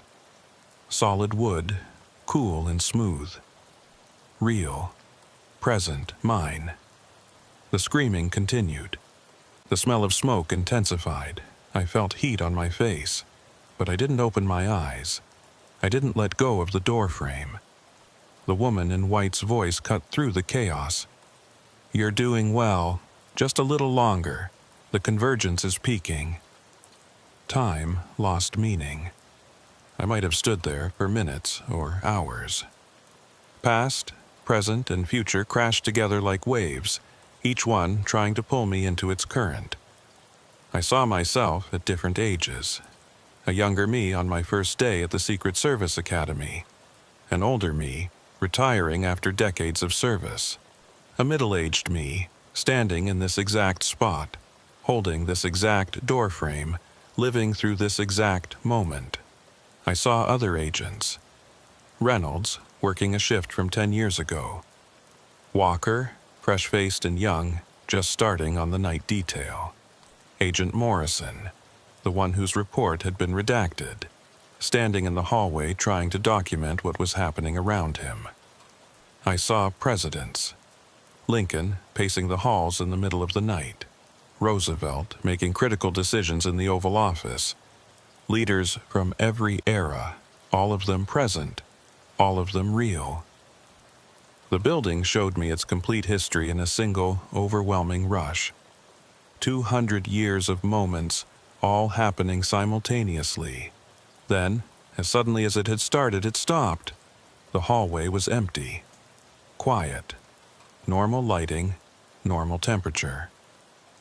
Just me, standing alone in the center hall at 03:12 hours, according to my watch. I let go of the doorframe slowly. My hands were cramped from gripping it so hard. I looked around. Everything appeared normal. No smoke, no structural damage, no crowds of temporal figures. But something had changed. I could feel it. The building felt different now, calmer, like pressure had been released. My radio crackled. Second floor post, status check. All clear, I responded automatically. No incidents to report. And that was true, in a way. How could I report what had just happened? A temporal convergence where all the building's timelines collapsed into one moment. They'd think I'd had a psychotic break. I completed the rest of my shift in a daze. At 0600, Walker arrived to relieve me. He took one look at my face and nodded. You made it through. You knew. You knew exactly what would happen. I suspected. I've seen convergences before, though never that intense. He guided me to the small office. How do you feel? Shaken, confused, but I stayed grounded like you taught me. I didn't let it pull me into another timeline. Good. That's the important thing. Walker hesitated. James, I need to ask you something. During the convergence, did you see yourself? Your future self? Yes, he helped me. Told me what was happening, warned me not to react to the temporal echoes. Walker looked troubled. I was afraid of that. Afraid of what? It means you're locked in now. You saw your own future, 6 years ahead. That creates a temporal loop. You're guaranteed to live at least that long, work here that long, and eventually become the version of yourself that goes back to help you. Is that a bad thing? It's complicated. It means you're bound to this place, this building, this phenomena. You can't leave, can't transfer, can't escape. Not for at least 6 years, maybe longer. I thought about that. 6 more years of night shifts, of temporal phenomena, of impossible things. 6 years of living at the intersection of multiple timelines. I can handle it, I said. But Walker looked unconvinced. Can you? Because I've watched agents try. The ones who see their future selves either embrace it or break under the weight. There's no middle ground. I left the White House that morning with a strange sense of acceptance. I'd survived the convergence. I'd stayed grounded in my timeline. And I'd learned that I had at least 6 more years here, whether I wanted them or not. Over the next few weeks, the phenomena returned to their normal patterns. Post 3 a.m. activity. Historical figures moving through routines. The usual temporal overlaps. But I noticed changes. The figures were more aware of me now. They'd nod when I walked past, acknowledge my presence. Some even spoke brief greetings. The woman in white became a regular presence. I'd see her several times a week, and she'd always say the same thing. Thank you for staying grounded. The searching soldier finally found what he was looking for. One night, I saw him embrace another figure, a young man in civilian clothes, and they both faded together, finally at peace. And I started seeing my future self regularly. He'd appear during quiet moments, always 6 years older, always trying to pass along some small piece of advice or warning. Don't take the assignment in July 2026. It goes bad. Reynolds is going to ask you a question next month. Say yes. When you meet her in 2027, trust your instincts. Small glimpses of a future I was destined to live, whether I wanted to or not. Walker and I developed an unspoken partnership. He'd handled the phenomena his way for 15 years. I was learning to handle them mine. We were both trapped in our own ways, both serving as guardians of secrets we couldn't share. One night, about 2 months after the convergence, I asked him something I'd been wondering. Have you ever seen your future self? He was quiet for a long moment. No, and that's how I know I won't be doing this much longer. The building shows you your future if you're meant to continue here. If it doesn't show you, it's because there's no future here to see. What does that mean? It means I'm retiring soon. Maybe this year, maybe next. But my time here is ending. He looked at me seriously. And yours is just beginning. The building has chosen you, James. You're going to be here a long time. How do you know? Because I've seen the patterns. The agents who see their future selves, who survive convergences, who engage with the phenomena, they're the ones the building keeps. And you've done all three. Is that what you want? To leave? Walker smiled sadly. I've given this place 15 years. I've seen things that would break most people. I've kept secrets that have eaten at me for over a decade. Yes, I want to leave. I want to have a normal life again, sleep normal hours, work a job where the past doesn't literally walk past you in the hallway. I'll miss having you here. You'll be fine. Better than fine. The building trusts you in a way it never trusted me. That's valuable, even if it's also terrifying. I thought about that later, during the quiet hours after 3 a.m. when the building revealed its true nature. Was I okay with being bound to this place, with living at the intersection of multiple timelines, with seeing impossible things every night? I didn't have an answer, but I knew I didn't have a choice either. The temporal loop was set. My future self would go back to help me during the convergence, which meant I had to become that future self, which meant I had to stay. Circular logic, inescapable. 3 months after the convergence, Walker put in for retirement. He'd served 20 years with the Secret Service, earned his pension, done his time. On his last night, we did the shift change like always. Professional, efficient, by the book. But before he left, he said something that stays with me. The building needs people like you, James. People who can see the truth and not break from it. People who can witness impossible things and keep functioning. You're stronger than I ever was. I don't feel strong. I feel trapped. Same thing sometimes. Strength is continuing forward even when you don't have a choice. He shook my hand. Good luck. And remember, the protocols exist to protect you, but they're not absolute. Trust your instincts over official procedure. The building will teach you what you need to know.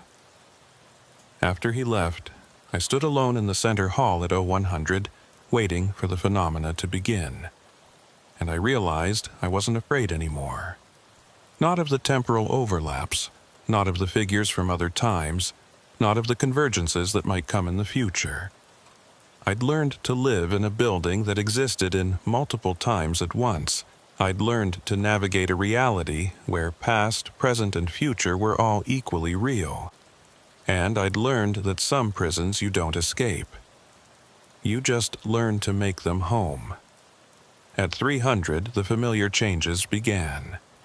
Temperature drop, dimming lights, the quality of silence shifting. The woman in white appeared, walking her usual route down the center hall.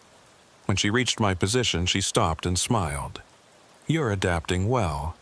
Do I have a choice? Everyone has choices. You've chosen to stay aware, to engage, to understand. Many would have closed themselves off, followed the protocols blindly, pretended none of this was real. Would that have been better? Easier, perhaps, but not better. The building needs guardians who can see it fully, in all its temporal layers. You're becoming one of those guardians. For 6 more years at least. She tilted her head. Oh, James, did you really think it was only 6 years? You saw one future self during the convergence. But there are others. Many others. You're going to be here much longer than you realize. How much longer? But she faded before answering, leaving me alone with the implications. I pulled out my phone and opened the Notes app, where I'd been documenting everything I could. Not officially, just for myself. A record of what was really happening in this building, written by someone who couldn't look away. I added a new entry. March 15th, 2025. Survived the temporal convergence. Saw my future self from 6 years ahead. He helped me stay grounded. But tonight the woman in white suggested there are other future versions of me, potentially many years ahead. Am I going to spend the rest of my career here? Decades instead of years? Is this building going to be my entire life? I don't know. I can't see that far ahead. All I know is that right now, in this moment, I'm still here, still standing my post, still witnessing things that shouldn't be possible.